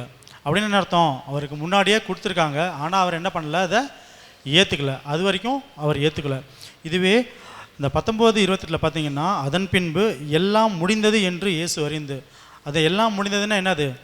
4வது வார்த்தை சொன்னார் இல்லைங்களா, ஏலி ஏலி லாபா சமக்தானின்னு சொல்லிட்டு, அதாவது என் தேவனே ஏன் என்னை கைவிட்டீர் அப்படின்னு என்ன அர்த்தம்? அந்த இடத்துல பிதாவுக்கும் அவருக்கும் உண்டான கனெக்ஷன் கட் ஆகிடுச்சு. ஸோ இதுக்கு மேலே நம்ம தான் அதை நம்ம ஏற்றுக்கணும் அப்படின்னு சொல்லிட்டு என்ன பண்ணிட்டாரு, தாகமாக இருக்கிறேன் அப்படின்னு சொல்லிட்டாரு. தாகமாக இருக்கிறேன்னா ஆண்டவர் இந்த இடத்துல மட்டும்தான் சொல்லியிருக்கிறாரா அப்படின்னு கேட்டிங்கன்னா, பைபிளில் இந்த புதிய ஏற்பாட்டில் பார்த்தீங்கன்னா ஆண்டவர் 2 இடத்துல சொல்லியிருக்காரு. ஒன்று உயிரோடு இருக்கும்போது சொல்லியிருக்கிறாரு, இன்னொன்று இறக்குற தருவாயில் சொல்லியிருக்கிறாரு. முதல்ல அவர் உயிரோடு இருக்கும்போது சொன்னதாக பார்த்தீங்கன்னா யோவான் 4:8 பார்த்தீங்கன்னா, அப்பொழுது சமாரியா நாட்டாளாகிய ஒரு ஸ்திரீ தண்ணீர் மொள்ள வந்தால் இயேசு அவளை நோக்கி தாகத்துக்கு தா என்றார். அப்படின்னு என்ன அர்த்தம்? அந்த இடத்துல வந்துட்டு சமாரியா நாட்டுக்கு வந்திருக்கிறாரு. இந்த சமாரியா ஸ்திரீ என்ன சொல்கிறா, இப்போ நீங்கள் வந்து யூதராக இருக்கிறீங்க, நீங்கள் எப்படி வந்து நாங்கள் குடிக்கிற தண்ணியெல்லாம் நீங்கள் குடிப்பீங்க அப்படின்னு சொல்லிட்டு அவள் கேட்குறா. அதுக்கு ஏசப்பா என்ன சொல்வார், நான் யாருன்னு உனக்கு தெரியாது, நான் கொடுக்குற தண்ணீர் எப்படிப்பட்டதுன்னு உனக்கு தெரியாது, தெரிஞ்சிருந்தால் இந்த வார்த்தையில் நீ என்கிட்ட கேட்டிருக்க மாட்டே அப்படின்னு சொல்கிறாரு. அதனால தான் அந்த இடத்துல வந்து ஆண்டவர் வந்து எதை பற்றி பேசினார் அப்படின்னு பார்த்தீங்கன்னா, அந்த தாகம் வந்து நிஜமானுமே அவருக்கு தாகம் கிடையாது, அந்த தாகத்தை அங்கே இருக்கிற மக்களுக்கு வர வைக்கிறதுக்காக, அதாவது ஜீவத்து நீர் ஆண்டவர் கொடுப்பார் அப்படின்ற ஒரு இதில் தான் அந்த இடத்துல சொல்கிறாரு. அந்த இடத்துல வந்து பேசுனது வந்து பார்த்திங்கன்னா ஜீவத்து நீரை பற்றி தான் பேசினார். அந்த யோவான் 4ஆம் அதிகாரம் 8-42 வரைக்கும் படிச்சிங்கன்னா, அந்த அந்த ஜீவத்த நீர் தாகத்தை எடுத்ததுனால, அவருக்கு தாகம் எடுத்துச்சு அப்படின்னு சொன்னனால அநேகம் பேர் என்ன பண்ணாங்களாம், அந்த ஜீவத்த நீரை பெற்றுக்கொண்டாங்க அப்படிங்கிறத நம்ம படிக்கிறோம். இது வந்து என்னன்னா ஆவிக்குரிய தாகம். உயிரோடு இருக்கும்போது அவருக்கு வந்த தாகம் வந்து ஆவிக்குரிய தாகம். இப்போ பார்த்தீங்கன்னா அவர் சாகிற தருவாயில் அந்த சரீரத்துக்கு உண்டான தாகம் வந்துருச்சு. என்னது? ஏன்னா யாருமே இல்லை அந்த சமயம், இனிமேல் உதவி பண்ணுறதுக்கு யாருமே கிடையாது, யாரும் நான் இறக்க போகிறேன், எனக்கு உதவி செய்வார் யாருமே இல்லை அப்படின்னு சொல்லிட்டு அந்த தாகம் வந்துச்சு. அந்த தாகம் பார்த்திங்கன்னா எதனால தாகம் வந்துச்சுன்னு பார்த்தீங்கன்னா, நைட் ஃபுல்லாக ஒருத்தர் தூங்கலை, தூங்க விடலை. அதுக்கப்புறமேலு அடி மேலே அடி விழுந்துச்சு அவருக்கு, கரெக்டாக. அதுக்கு அடுத்தது சிலுவையை சுமந்து வந்திருக்கிறாரு. அந்த கொல்கதா மலையில் சிலுவையை இவர் கொஞ்சம் நேரம் சுமந்தார், அப்புறம் அந்த சிமோன் கொஞ்சம் நேரம் சுமந்தா. இப்படி மாற்றி சுமக்கும் பொழுது இவர் அங்கேருந்து மலையில் அடி வாங்கி ஏறுறதே கஷ்டம். அவ்வளோ அடியிலையும் ஏறிட்டு எல்லா ரத்தமும் என்ன சொல்கிறது வெளியில் வந்துடுச்சு. அதுக்கப்புறமேலு உடம்புல வேறு எதுவுமே இருக்காது, முள்முடி வச்சாங்க. இது எல்லாத்தையும் வைக்கும் பொழுது மறுபடியும் கடைசியில் என்ன பண்ணாங்க, ஆணியும் அடித்தாங்க. எல்லாத்தையும் தாங்கிட்டு ஆண்டவர் உயிரோட இந்த குத்துயிரும் குளையுரமாக இருக்கிறேன்னு சொல்லுவாங்க பார்த்தீங்களா, அந்த மாதிரி தான் இருந்தார். அந்த சமயத்தில் கூட அவர் தாகம்னு கேட்கல. என்ன சொல்கிறாரு, பிதா வேர்களுக்கு மன்னின்னு சொல்கிறாரு, இதோ இதோ இதோ இதோ உன் தாய், இதோ உன்னோட மகன்னு சொல்கிறாரு. அப்புறம் இந்த மாதிரிலாம் சொல்லிட்டு இருக்கும்போது அந்த 4வது வார்த்தையை சொன்னதுக்கு அப்புறமேல தான் இவர் 5வது வார்த்தைக்கு வர்றாரு. அந்த 5வது வார்த்தை தான் என்னது, தாகமாக இருக்கிறேன் அப்படின்னு சொல்கிறாரு. நம்ம கூட என்னென்னா இப்போது இங்கே வந்திருக்கோம், ஒன்றும் இல்லை, ஒரு 1.5 மணி நேரம் ஆகிருக்கும். 1.5 மணி நேரத்தில் எத்தனை தடவை பாட்டில் எடுத்து தண்ணி குடிச்சிருப்போம்? 1.5 மணி நேரத்தில் தண்ணி குடிச்சிருப்போம் இல்லைங்களா? நம்ம வந்து ஆண்டோட வார்த்தை கேட்க தான் வந்திருக்கோம். நமக்கே வந்து இவ்வளோ தாகம் எடுக்குது. இயேசு கிறிஸ்து இவ்வளோ அடி வாங்கியிருக்கிறாரு, இவ்வளோ திட்டு வாங்கியிருக்கிறாரு, நைட்டு ஃபுல்லாக தூங்காமல் இருக்கிறாரு, முள்முடி தலையில் இருக்குது, அங்கேருந்து அவ்வளோ தூரம் நடந்து அந்த கொல்கதா மலைக்கு போயிருக்கிறாரு, சிலுவையை சுமந்துருக்கிறாரு. இப்படி இருக்கும் பொழுது அவருக்கு அந்த தாகம் வந்திருக்குது. இதே மாதிரி தாகம் வந்து பழைய ஏற்பாட்டு காலத்தில், நியாயாதிபதிகள் காலத்தில் பார்த்தீங்கன்னா சிம்சோன்னு ஒருத்தர் இருந்தாங்க தெரியுமா, நியாயாதிபதி. அந்த சிம்சோனுக்கு வந்திருக்குது. நியாயாதிபதி 15:15 எடுங்களேன்.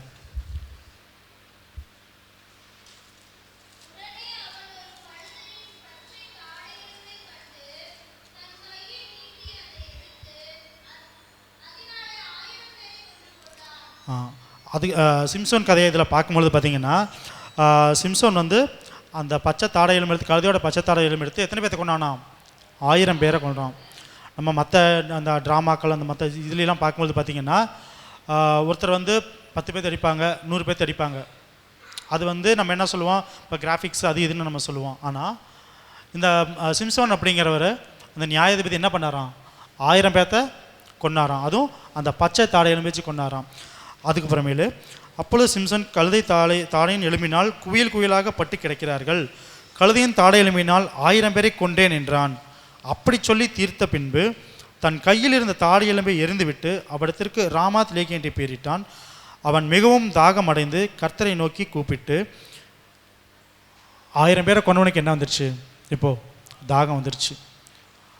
1000 அடி வாங்கியிருக்க, 5000 அடிக்கு மேலே வாங்கியிருக்கிறாரு, அவருக்கும் தாகம்தான். 1000 அடி அடித்தவன் அவனுக்கும் என்னது? தாகம்தான். இவரும் இவர் சிம்சோனை யார்? நஸ்ரேன் தான். இவர் யார்? நஸ்ரேன் ஆகிய இயேசு கிறிஸ்து. இவர் அடி வாங்கினார், இவர் அடி கொடுத்தாரு. ரெண்டுக்குள்ள வித்தியாசம் என்னன்னா, இவர் அடிக்கிற அடி அந்த பெலிஸ்தர்கிட்டருந்து எத்தனை வருஷம்? ஒரு 40 வருஷம் அவங்கள காப்பாற்றிருக்கும், அவ்வளோதான். ஆனால் ஆண்டவர் வாங்கின அடி இப்போ வரைக்கும் யாரை காப்பாற்றிட்டு இருக்குதுன்னா, யூதர்கள், அந்த யூத ஜனங்களை மொத்தமாக இஸ்ரேல் ஜனங்களை மொத்தமாக காப்பாற்றிட்டு இருக்குது. ஆண்டவரை யாரெல்லாம் விசுவாசித்து அவர் உண்மையான ரட்சகராக ஏற்றுக்கிட்டாங்களோ அப்படிப்பட்ட ஒவ்வொருத்தரையும் என்ன பண்ணார்? ஆண்டவர் காப்பாற்றிட்டு தான் வர்றாரு.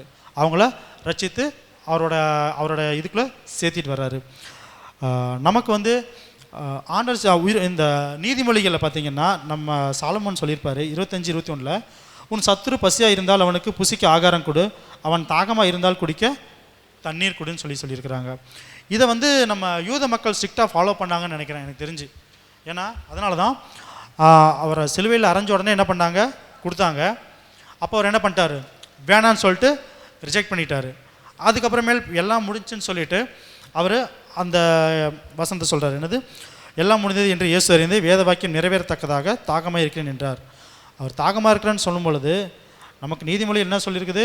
தாகமாக இருந்தால் குடிக்க தண்ணீர் கொடுன்னு சொல்லியிருக்கிறாங்க. ஆனால் இவருக்கு என்ன கொடுத்தாங்க?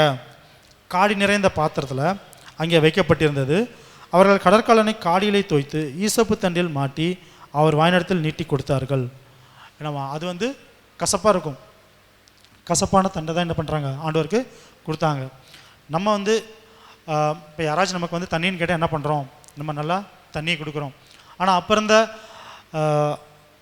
ஆண்டவருடைய பிள்ளைங்க தான், அவங்களும் ஆண்டவருடைய பிள்ளைங்க தான். ஆனால் ஆண்டவர் யாருன்னு அவங்களுக்கு தெரியல.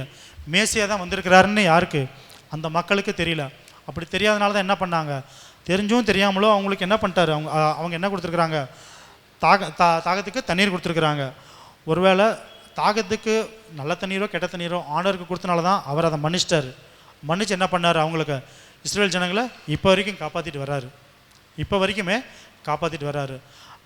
நமக்கு வந்து எப்படி இருக்கணும்னா, இந்த தாகம் இருக்கிறது கரெக்டு தான். ஆனால் இதுக்கு முன்னாடி அவர் இது இறக்கும்போதே சொன்ன தாகம் இது. ஆனால் அவர் உயிரோடு இருக்கும்போது ஒரு தாகம் சொன்னார் பார்த்தீங்களா? அந்த தாகம் நமக்கு வேணும். என்னன்னா ஆத்ம தாகம். அந்த ஆத்ம தாகம் நம்ம ஒவ்வொருத்தருக்குள்ளே இருந்துச்சுன்னா, நம்ம ஆலயத்துக்கு வரும்பொழுதும் சரி, நம்ம கூடவும் சரி, எப்படின்னா ஒவ்வொருத்தரும் நம்ம என்ன பண்ணுவோம்? கூட்டி கொண்டு வந்து சேர்ப்போம் ஆண்டோடைய சந்ததிக்குள்ளே.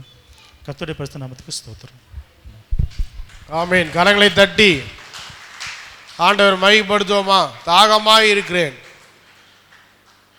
தாகத்தை தீர்க்க வந்த இயேசு கிறிஸ்து. அவர் யாரு? தாகத்தை தீர்க்க வந்த இயேசு கிறிஸ்து. அவர் என்ன சொல்றாரு? நான் தாகமாக இருக்கிறேன் அப்படின்னு சொல்றார். அப்போது எதனால் சொன்னார் அப்படின்னு சொல்லி பார்த்தோம். சரீர பிரகாரமாக அவருக்கு தாகம் இருந்தது. ஆனாலும் கூட நாம் இன்றைக்கு அதை எப்படி எடுத்துக்கணும்னு சொன்னால், அவருடைய ராஜ்யத்தை நிரப்புகிறவர்களாய், ஆத்துமாக்களை ஆதாயம் செய்கிறவர்களாய் நாம் இருக்க வேண்டும். கர்த்தர் அதை தான் நம்ம இடத்துல எதிர்பார்க்கிறார். ஆமேன். அல்லேலூயா. தூங்குறவங்க அல்லேலூயா சொல்லுங்க பார்ப்போம். அதுக்குள்ளே சோர்ந்து போயிருக்கீங்களா? 6 பிரசங்கத்தை கேட்டு. ஆமேன். அல்லேலூயா. கர்த்தர் நம்மளோடு பேசி கொண்டிருக்கிறார். அடுத்த வார்த்தை நம்மத்தில் இருக்கிற சகோதரர் ராஜன் பாபு அவர்கள் கொண்டு வருவார்கள். கரங்களை தட்டி நாம் வரவேற்போமா? அவர் வரவேற்போமா?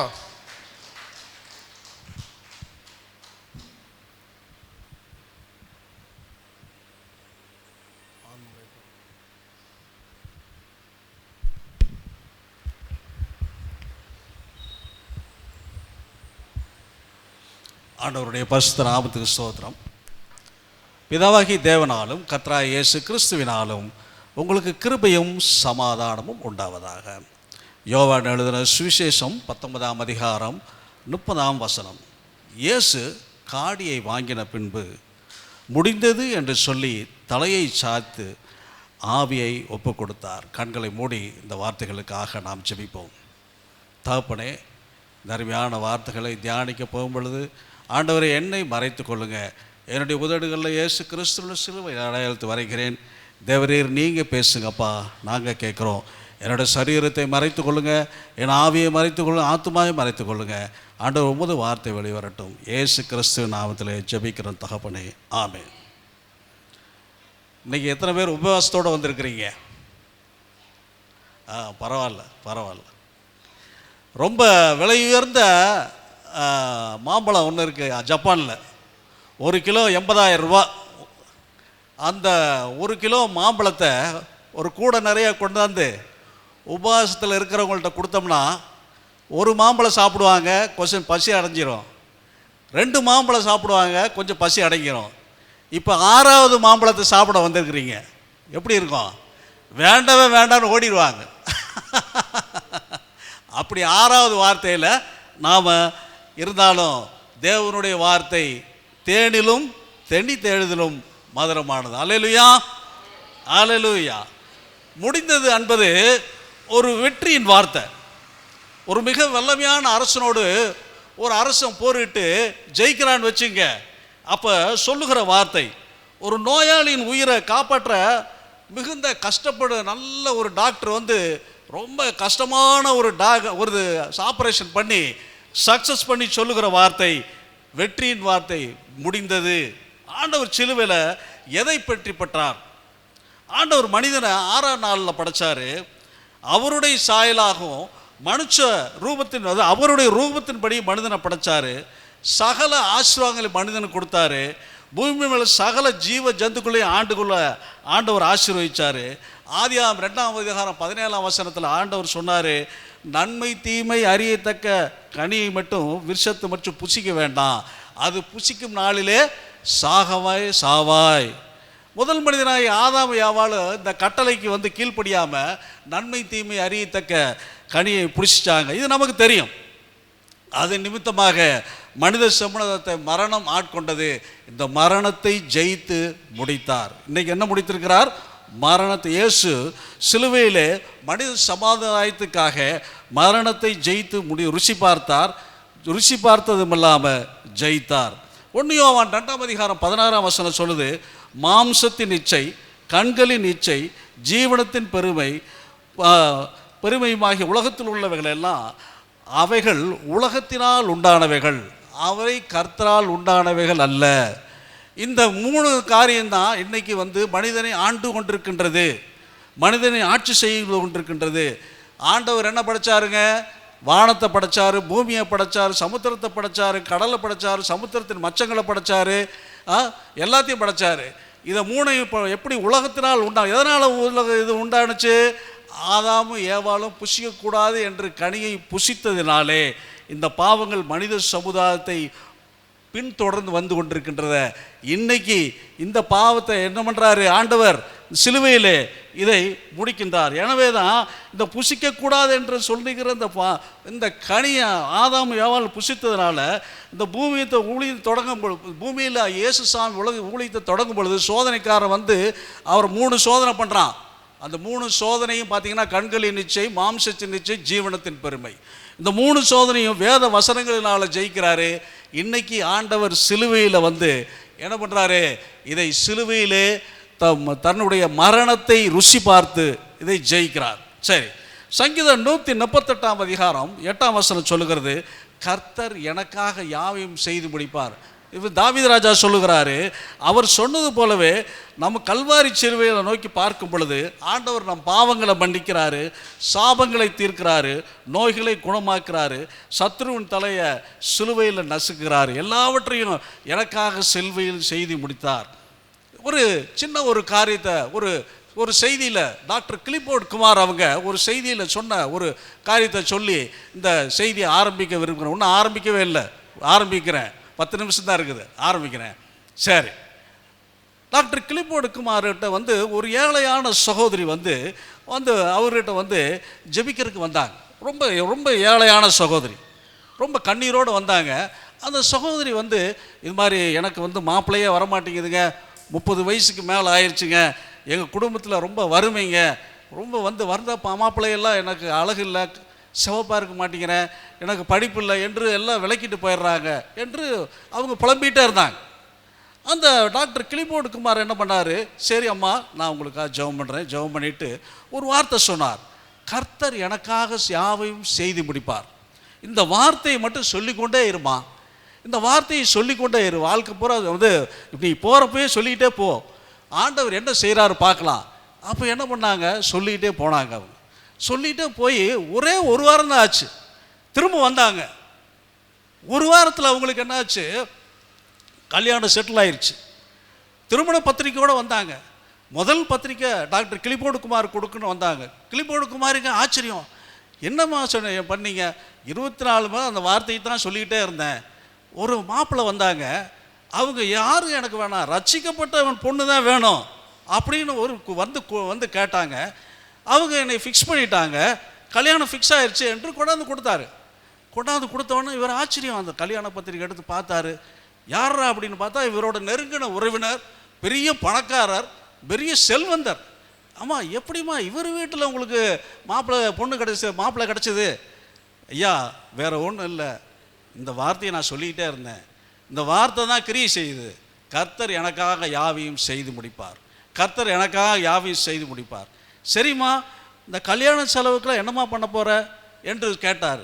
இதுக்கு இதுதான் ஐயா பதில், கர்த்தர் எனக்காக யாவையும் செய்து முடிப்பார். இது அவர் பிரசங்கத்தில் சொன்ன ஒரு காரியம். சரி, இன்னைக்கு 4 காரியங்களை வேகமாக பண்ணு. அதாவது எத்தனை 3 நிமிஷம் முடிச்சிச்சா? சரி, எல்லா தீர்க்க தரிசனத்தையும் செய்து முடித்தார், எல்லா தீர்க்க தரிசனத்தையும் செய்து முடித்தார்.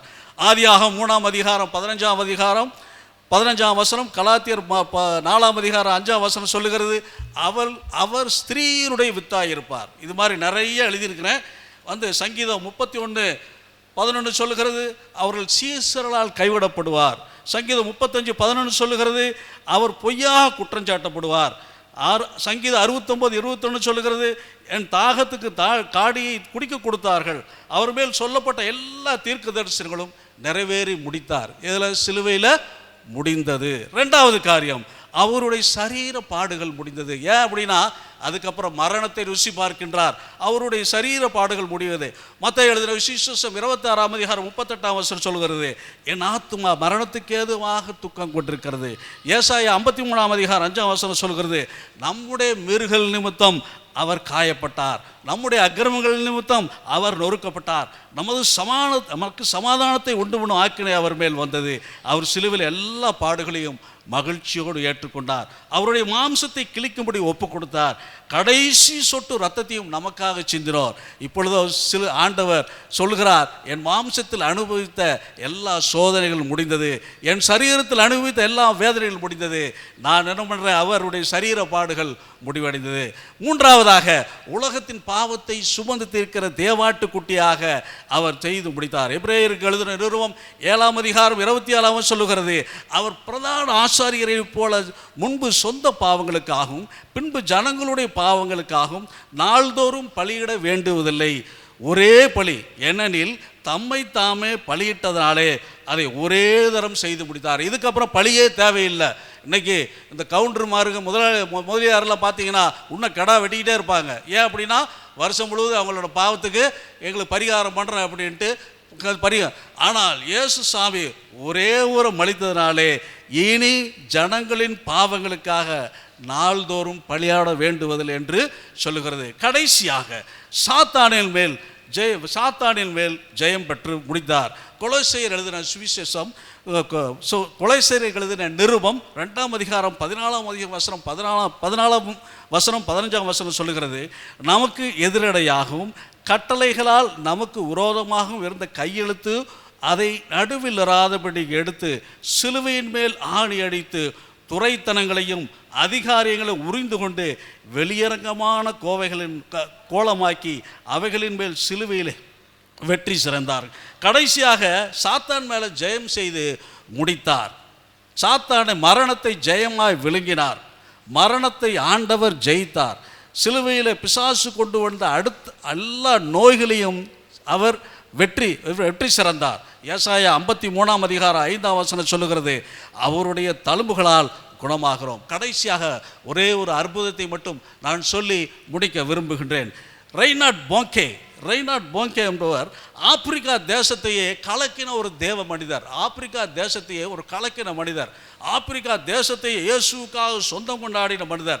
அவர் தாத்தா எப்படி இயேசுவை ஏற்றுக்கொண்டார் என்பது பார்க்கும் பொழுது எனக்கு ரொம்ப ஆச்சரியமாக இருந்துச்சு.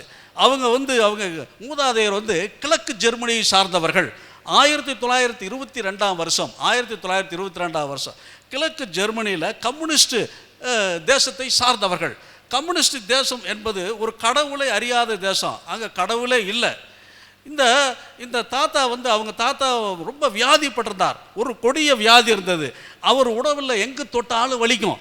எந்த நேரமும் அந்த தாத்தா சத்தம் போட்டுக்கிட்டே இருப்பாராம். அந்த கிராமத்தில் இருக்கிற எல்லாருக்கும் தெரியும் அவர் படும் வேதனை, அவர் படுகிற கூச்சல், அவரோட வியாதி, அது எல்லாத்துக்குமே தெரியும்.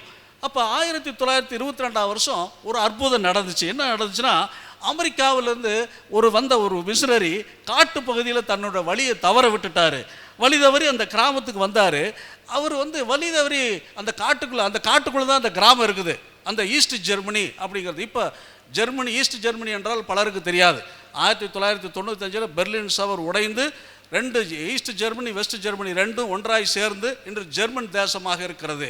முதல்ல அது கம்யூனிஸ்ட் தேசம். இது வெஸ்ட் ஜெர்மனி என்பது அமெரிக்காவினுடைய கண்ட்ரோல், டெமோக்ராட்டிக் ரிப்பப்ளிக். அது இப்போ இப்படிப்பட்ட ஒரு இடத்துல அந்த காட்டு பகுதியில் அந்த அமெரிக்க மிஷினரி வந்தோடனே, இது எந்த ஊர், இது என்ன கிராமம் அப்படின்னு விசாரிக்கல.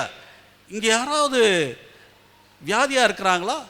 Is there anybody sick in this village? அந்த வில்லேஜில் இருக்கிறவங்கெல்லாம் ரொம்ப ஆச்சரியப்பட்டாங்க. ஏயா நீ காட்டுக்குள்ளே வந்திருக்கிற, நீ ஒரு வெஸ்ட் ஜெர்மனிக்காரன், வெஸ்ட் ஜெர்மனிலேருந்து வந்திருக்கிற அமெரிக்கன் நீ உன்னை கண்டுபிடிச்சா எங்கள் போலீஸ் எல்லாம் போட்டு அவனை ஜெயிலில் அடைச்சிடுவாங்க, நீ இப்படி கேட்குற. அவர் அதை பற்றியெல்லாம் கவலைப்படலை. Is there anybody sick in this village? யாராவது இந்த ஊரில் சுகவீனமாக இருக்காங்களா? Yes yes yes in Bonge's family, in Bonge's family. ஒருத்தர் போங்கே அப்படின்னு என்னை கூட்டிகிட்டு போங்க, உடனே அங்கே கூட்டிகிட்டு போங்க அப்படிங்கிறார். இவர் அந்த இடத்துக்கு போய் நிற்கிறத அவர் விரைவிருக்கிறாரு. எரி பந்தத்தை போல he standing like a lighting torch in front of the house அப்படிங்கிறாங்க. எரி பந்தத்தை போல நின்றாராமா. எரி பந்தத்தை போல நின்று அவர் சொல்கிறாராம், எனக்கு ரொம்ப அவசரம், வாங்க உங்களுக்கு இயேசுவை பற்றி சொல்கிறேன் என்று அந்த தாத்தா பாட்டிக்கு சொல்கிறார். தாத்தா பாட்டிட்டு இயேசுவை பற்றி சொல்கிறார். இயேசு என்று சிலுவை பாடுகளை பற்றி சொல்கிறார். இயேசு உங்களுக்காக சிலுவையில் ரத்தம் செய்திருக்கிறாரு, உங்களுக்காக மறிச்சிருக்கிறார் என்று சொல்லுகின்றார். எனக்கு ரொம்ப அவசரம், நான் உடனடியாக வேலையை முடிச்சுட்டு நான் போகணும், நான் என்று காட்டுக்குள்ளே மறுபடியும் போகணும் என்று. உடனே அவர் எல்லாம் உடனே அவங்க இயேசுவை ஏற்றுக்கொண்டார்கள். தாத்தா பாட்டி இயேசுவை பற்றி சொன்னோன்னே இயேசுவை ஏற்றுக்கொண்டார்கள். இப்போ என்ன பண்ணுறாரு, இயேசுவின் நாமத்தில் உன்னோட சரீரத்தில் வியாதியெல்லாம் வெளியே போ என்று சொன்னப்போ அவர் என்ன பண்ணார், எழுந்தார், குதித்தார், ஓடினார், நடந்தார், சிரித்தார். அந்த பில்டிங்கே அப்படியே உடஞ்சி விழுந்து, ஒரு சிறைச்சாலையிலேருந்து ஒரு மனுஷன் எப்படி வெளியில் வந்தானா எப்படி இருப்போம் அந்த மாதிரி எழுந்து ஓடினாராம். ஓடி சிரிக்கிறாராமா. அவங்க பாட்டியை போய் தொடராராமா, ஓடுறாராமா, ஒடியாராமா. அப்படி ஆச்சரியமான இருந்தது. அப்படி ஆச்சரியமாக ஆசீர்வதிக்கப்பட்டார் அந்த ரெய்னார்ட் போங்கே. அன்று இயேசுவை அந்த ஈஸ்ட் ஜெர்மனியில் ஏற்றுக்கொண்டவர் தான் அந்த ரெய்னார்ட். அவரோட பேரன் தான் இயேசுவை ஆப்பிரிக்கா தேசத்திலே வழி நடத்தினவர். இப்படி இயேசு சாமி சிலுவையில் செய்து முடித்ததனால்தான் நாம் இன்று சுகமடைகிறோம், நாம் இன்று வியாதியிலிருந்து விடுபடுகின்றோம், நாம் எல்லா காரியங்களும் நமக்காக செய்து முடிந்திருக்கிறார். கண்களை மூடி நாம் ஜெபிப்போம். குருசே ஆசிக்கெல்லாம் ஊற்றவற்ற ஜீவநதியா துங்கரத்த ஊற்றில் மூழ்கி, துங்கரத்த ஊற்றில் மூழ்கி தூய்மையடை ஆகினேன் விந்தைக்கு ராஜா உந்தன் சிலுவையன் மேன்மை உந்தன் சிலுவையன் மேன்மை சென்னி வேளா கைகாலின்று சிந்துதோ தூயரோடன்பு மண்ணாயிதை போன்ற காட்சி என்னாலிலுமே எங்கும் காணேன் விந்தைக்கு ராஜா உந்தன் சிலுவையன் மேன்மை உந்தன் சிலுவையன் மேன்மை. ஆண்டவரே, அருமையான கர்த்தாவே, சிலுவை காட்சி ஆண்டவரே, நாங்கள் கர்த்தாவை கண்களின் முன்பாக நிறுத்துகிறோம். எல்லாவற்றையும் எங்களுக்காக செய்து முடிந்தது என்று கூறினீங்க. அதை தியானித்தோம். ஒவ்வொருவரை நிறைவான ஆசீர்வாதத்தோடு செல்லட்டும். ஒவ்வொருவரையும் ஆசீர்வதிங்க. சபை மூப்பரை ஆசீர்வதி, சபை பாஸ்டரை ஆசீர்வதிங்க. எல்லா குடும்பங்களையும் ஆசீர்வதிங்க. ஒவ்வொருவரும் நிறைவாய் பெற்று செல்லட்டும் என்று ஜெபிக்கிறேன். இயேசு கிறிஸ்து நாமத்திலே ஜெபிக்கிறேன் தகப்பனே, ஆமென். ஆமென். ஹல்லேலூயா. இயேசு கிறிஸ்து எதற்காக இத்தனை ஆண்டுகள் அவர் காத்திருந்தாரோ அந்த காரியங்கள் எல்லாம் கர்த்தர் நிறைவேற்றி முடித்தார். 2000 ஆண்டுகள் இயேசு கிறிஸ்து வருவதற்காக எல்லாரும் காத்திருந்தாங்க. எத்தனையோ காரியங்கள் நிறைவேறாமல் இருந்தது.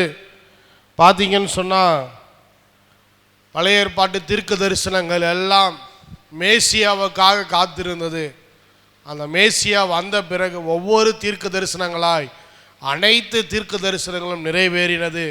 கடைசியாக சிலுவையிலே நமக்காக அவர் பலியாக தன்னைத்தானே ஒப்பு கொடுத்து அந்த சாத்தானுடைய அதிகாரங்கள் எல்லாவற்றையும் உடைத்து சிலுவையை ஜெயித்தவராய் அவர் எல்லாவற்றையும் நிறைவேற்றி முடித்தார். அல்லேலூயா. அடுத்ததாக சகோதரர் பார்த்திபன் சீக்கிரமாக வாங்க, கரங்களை தட்டி நாம் அவரை வரவேற்போமா?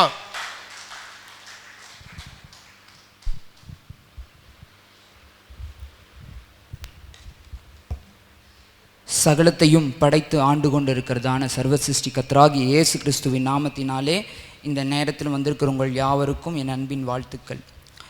லூக்கா எழுதின சுவிசேஷ புஸ்தகம் 23ஆம் அதிகாரம் அதனுடைய 46வது வசனம்.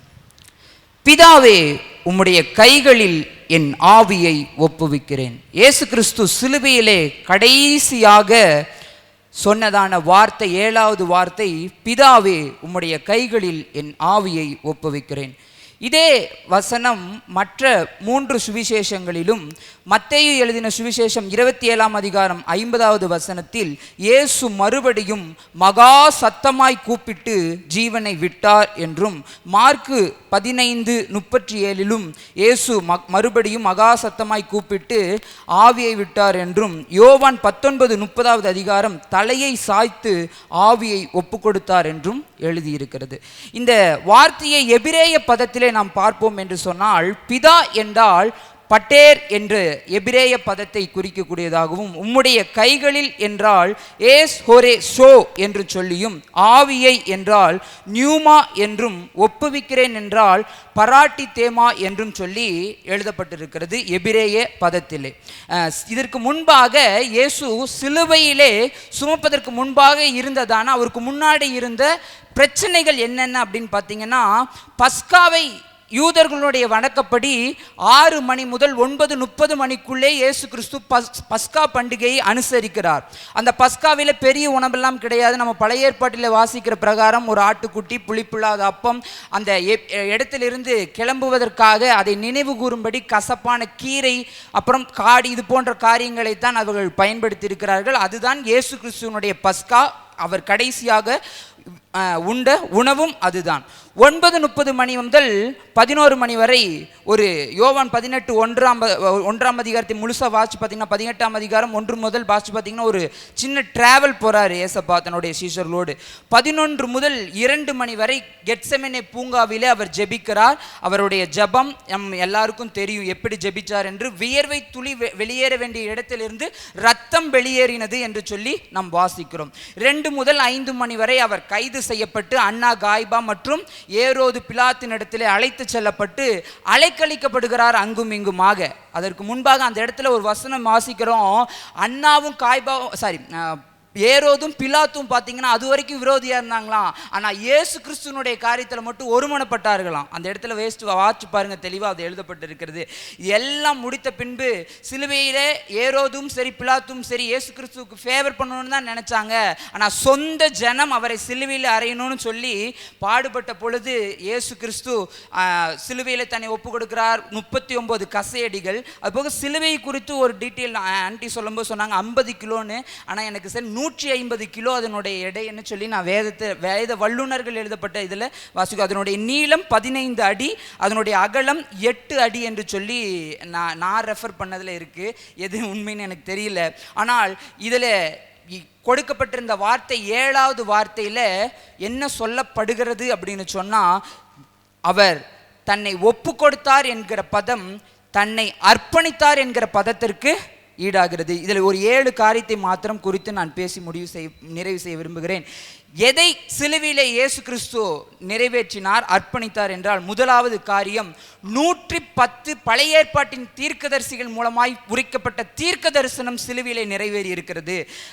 ஆக்ட் சாப்டர் 2 வெர்ஸ் 29-30 அவருடைய கல்லறை இன்றும் திறந்திருக்கிறது. அந்த நம்மளுடைய பைபிளில் இருக்கக்கூடிய எல்லா தீர்க்கதரிசிகளும் சொன்னது போலவே அவர் மரணத்தை வென்று சிலுவையிலே உயிரோடு எழுந்திருக்கிறார். அடுத்து பிதாவோடு ஐக்கியத்தை அந்த சிலுவையின் இறுதியிலே அர்ப்பணித்திருக்கிறார்.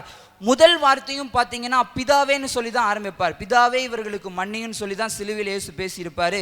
இறுதியாக சொல்லும் பொழுதும் பிதாவே உம்முடைய கையில் என்னுடைய ஆவியை ஒப்புவிக்கிறேன்னு சொல்லி தான் முடித்திருப்பார். பிதாவினுடைய ஊழியத்தை நிறைவேற்றி முடித்து தன்னை அர்ப்பணித்தார். யோவான் 17ஆம் அதிகாரம் 4வது வசனம். இயேசு கிறிஸ்துவனுடைய லைஃப் ஃபுல்லாக வாட்சி பார்த்தீங்கன்னா பிதாவினுடைய ஊழியத்தை செய்வார். தான் சொந்தத்திலிருந்து எதுவும் எடுத்து அவர் செய்யலை. பிதாவினுடைய ஊழியத்தை முழுமையாய் செய்து முடித்தார். 4வது காரியம் வெற்றியுள்ள அர்ப்பணிப்பு, அந்த சிலுவையின் அர்ப்பணிப்பு. 5வது காரியம் மரணத்தை ஜெயிக்கும் அர்ப்பணிப்பு. மரணத்தை இன்னொன்று பார்த்தீங்கன்னா சிலுவை குறித்து பிரசங்கம் பண்ணும்போது எல்லாம் சொல்லுவாங்க இயேசு சிலுவையில் மரித்துட்டார், அதனால் அவர் கடவுள் இல்லைன்னு சொல்லி வாதிடுவர்கள் அநேகர் இருப்பாங்க. உண்மையை சொல்லணும்னா சிலுவை மரணம் என்பது இயற்கையான மரணம் அல்ல. அவர் தன்னுடைய ஆவியை ஒப்பு கொடுத்ததினால், பிதாவினிடத்தில் ஒப்பு கொடுத்ததினால் அவருக்கு ஏற்பட்டது. அவர் இயற்கையான மரணம் மனிதர்களுக்கு ஏற்படுவது போல இயற்கையான மரணம் இயேசு கிறிஸ்துவுக்கு ஏற்படலை. அவர் தன்னுடைய ஆவியை பிதாவினுடைய கரங்களிலே ஒப்பு கொடுத்த நிமித்தம் தான் மரணத்தை அவர் அந்த நேரத்திலே பார்த்தார். அடுத்து 6வது காரியம் புதிய மார்க்கத்திற்கான அர்ப்பணிப்பு இந்த சிலுவையில தொடங்கி இருக்கிறது. என்ன சொல்றீங்க அப்படின்னு பார்த்தீங்கன்னா, நம்ம வாசிச்சோம் 46ஆம் அதிகாரத்துக்கு முன்பாக வசனத்தை வாசிச்சு பார்த்தீங்கன்னா 45 சூரியன் இருளடைந்து தேவாலயத்தின் திரைச்சீலை நடுவில் 2ஆக கிழிந்தது. இந்த வசனத்தை நல்லா கூர்ந்து ஆராயணும். ஏன் அப்படின்னா பழைய ஏற்பாட்டின் காலத்தில் இன்னைக்கு நாங்கள் ஒரு 7 பேர் இந்த இடத்துல நின்று பிரசங்கித்திருக்கிறோம். ஆனால் பழைய ஏற்பாட்டின் காலத்திலே மகா பரிசுத்த ஸ்தலத்திற்குள் ஒருவரும் போக முடியாத பிரதான ஆசாரியரை தவிர. ஆனால் உங்களையும் என்னையும் இந்த இடத்துல கொண்டு வந்து நிறுத்தினது இந்த சிலுவையின் மரணம். அந்த மரணத்தின் மூலமாய் நீங்களும் நானும் பெற்றுக்கொண்ட ரட்சிப்பு. அதனால தான் இந்த இடத்துல நின்று நம்ம பிரசங்கம் பண்ண முடியுது. 7வதாக பிதாவின் சித்தத்தை செய்ய அர்ப்பணித்து. யோவான் 6ஆம் அதிகாரம் 38வது வசனம் சொல்லுகிறது பிதாவின் சித்தத்தின்படி எல்லா காரியங்களையும் அவர் செய்து முடித்தார் என்று சொல்லி. இந்த 7 காரியங்களையும் தான் அவர் சிலுவையிலே முடித்தார். இறுதியாக நான் ஒன்று சொல்றது, இயேசு கிறிஸ்துவுக்கு நல்லா தெரியும் அவருடைய ஆவியை யார் கையில் ஒப்பு கொடுக்கணும்னு. நீங்களும் நானும் நம்மளுடைய ஆவியை யார் கையில் ஒப்பு கொடுத்துருக்கிறோம்? கணவன் மனைவி கையிலையா, மனைவி கணவன் கையிலையா, பெற்றோர்கள் பிள்ளைகள் கையிலையா, பிள்ளைகள் பெற்றோர் கையிலையா, யார் கையில் ஒப்பு கொடுக்கணும்? இயேசு கிறிஸ்துவுக்கு நன்றாய் தெரிந்திருந்தது. அவருடைய ஆவியை பிதாவினிடத்தில் ஒப்பு கொடுத்திருந்தது நிமித்தம் அவர் முழுமையான தேவனாக மீண்டும் மரணத்தோடு, சிலுவை மரணத்தோடு கிடையாது, இந்த 7 வார்த்தைகளோடு கிடையாது, மீண்டும் அவர் உயிரோடு எழுந்தது தான் நம்மளுடைய ரட்சிப்பு. உங்களுக்கும் எனக்கும் கிடைத்த அந்த ரட்சிப்பின் வெளிப்பாடு. எல்லாம் அப்படியே கண்களை மூடி. ஜீவன் தந்தி உம்மை ஆராதிக்க, வாழ வைத்தீர் உம்மை ஆராதிக்க, தெரிந்து கொண்டீர் உம்மை ஆராதிக்க, உம்மை என்னாலும் ஆராதிப்பேன். ஆராதனை ஆராதனை ஆராதனை ஓ நித்தியமானவரே ஆராதனை. சொல்வோமா?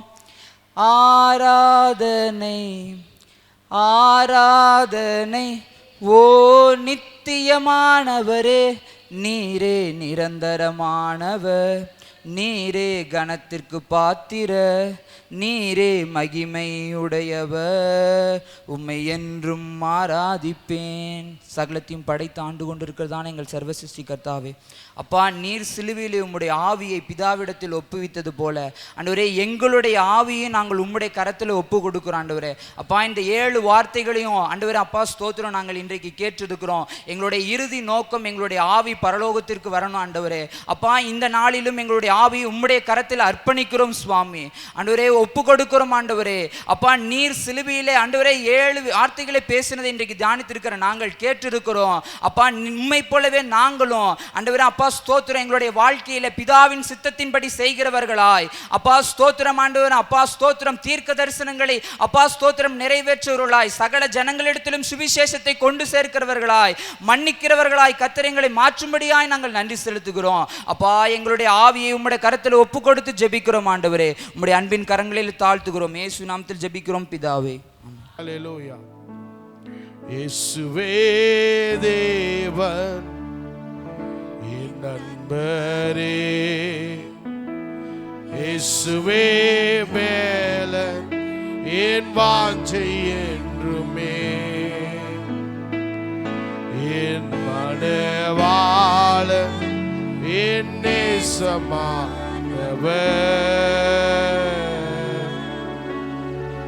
ஆத்மனே சல்லீலி புஷ்பமே, இயேசுவே தேவன் என் நண்பரே,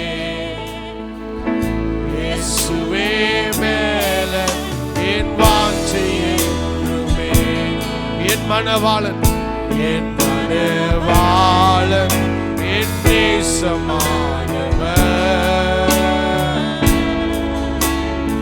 ஆத்மனே சல்லீலி புஷ்பம், மதுரமே எந்த நேசுவே உம்மன்பில்லால் மகிழ்ந்திடுவேன், சாரோனி ரோஜாவும் நீரே என் நேசமே என் ஜோதியே என் நண்பரே. எல்லாரும் சேர்ந்து மதுரமே எந்த நேசுவே உம்மன்பில்லால் மகிழ்ந்திடுவேன், சாரோனி ரோஜாவும் நீரே என் நேசமே என் ஜோதியே நண்பரே.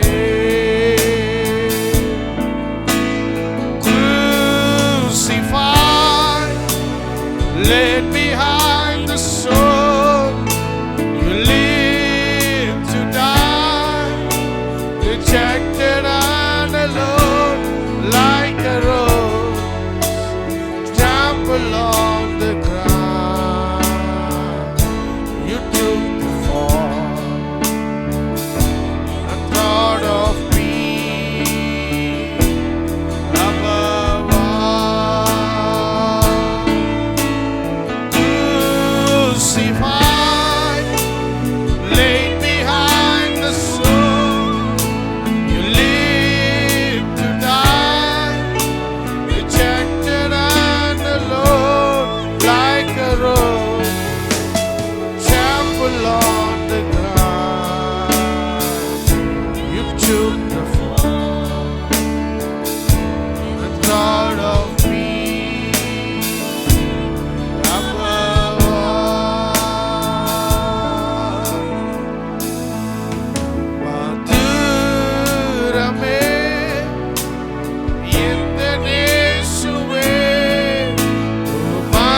என் இயேசு, என் ஜோதியே, அன்பரே. நல்ல ஆண்டவரே, இந்த காலை நேரத்திலும் கூட அப்பா உம்முடைய சத்தியத்தை தியானிப்பதற்கு நீர் கொடுத்த நல்ல கிருபைக்காக நன்றி செலுத்துகிறோம். எங்களுக்காக சிலுவையில் பலியாக ஆண்டவரே உண்மையே தந்திருக்கிறீர் அப்பா. இதற்கு ஈடாக நாங்கள் எண்ணத்தை தருவோம் ஆண்டவரே. எண்ணத்தை கொடுத்தாலும் ஆண்டவரே அதுக்கு இணை ஈடு இந்த உலகத்தில் எதுவுமே இல்லை ஆண்டவரே. பா, எங்களுடைய ஆத்துமாவை நீ ரட்சித்திருக்கிறீர் அப்பா. எங்களை நீதியின் பாதையில நடக்க செய்திருக்கிறீர் ஆண்டவரே. உமக்கு நாங்கள் நன்றி செலுத்துகிறோம்.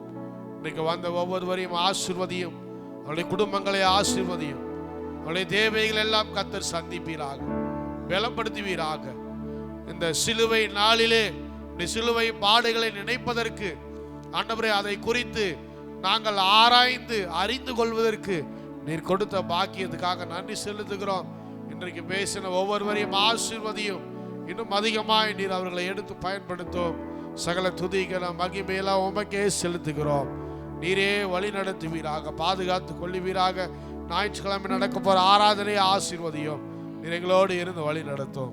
சகல துதிகளை மகிமையெல்லாம் உமக்கே செலுத்துகிறோம்.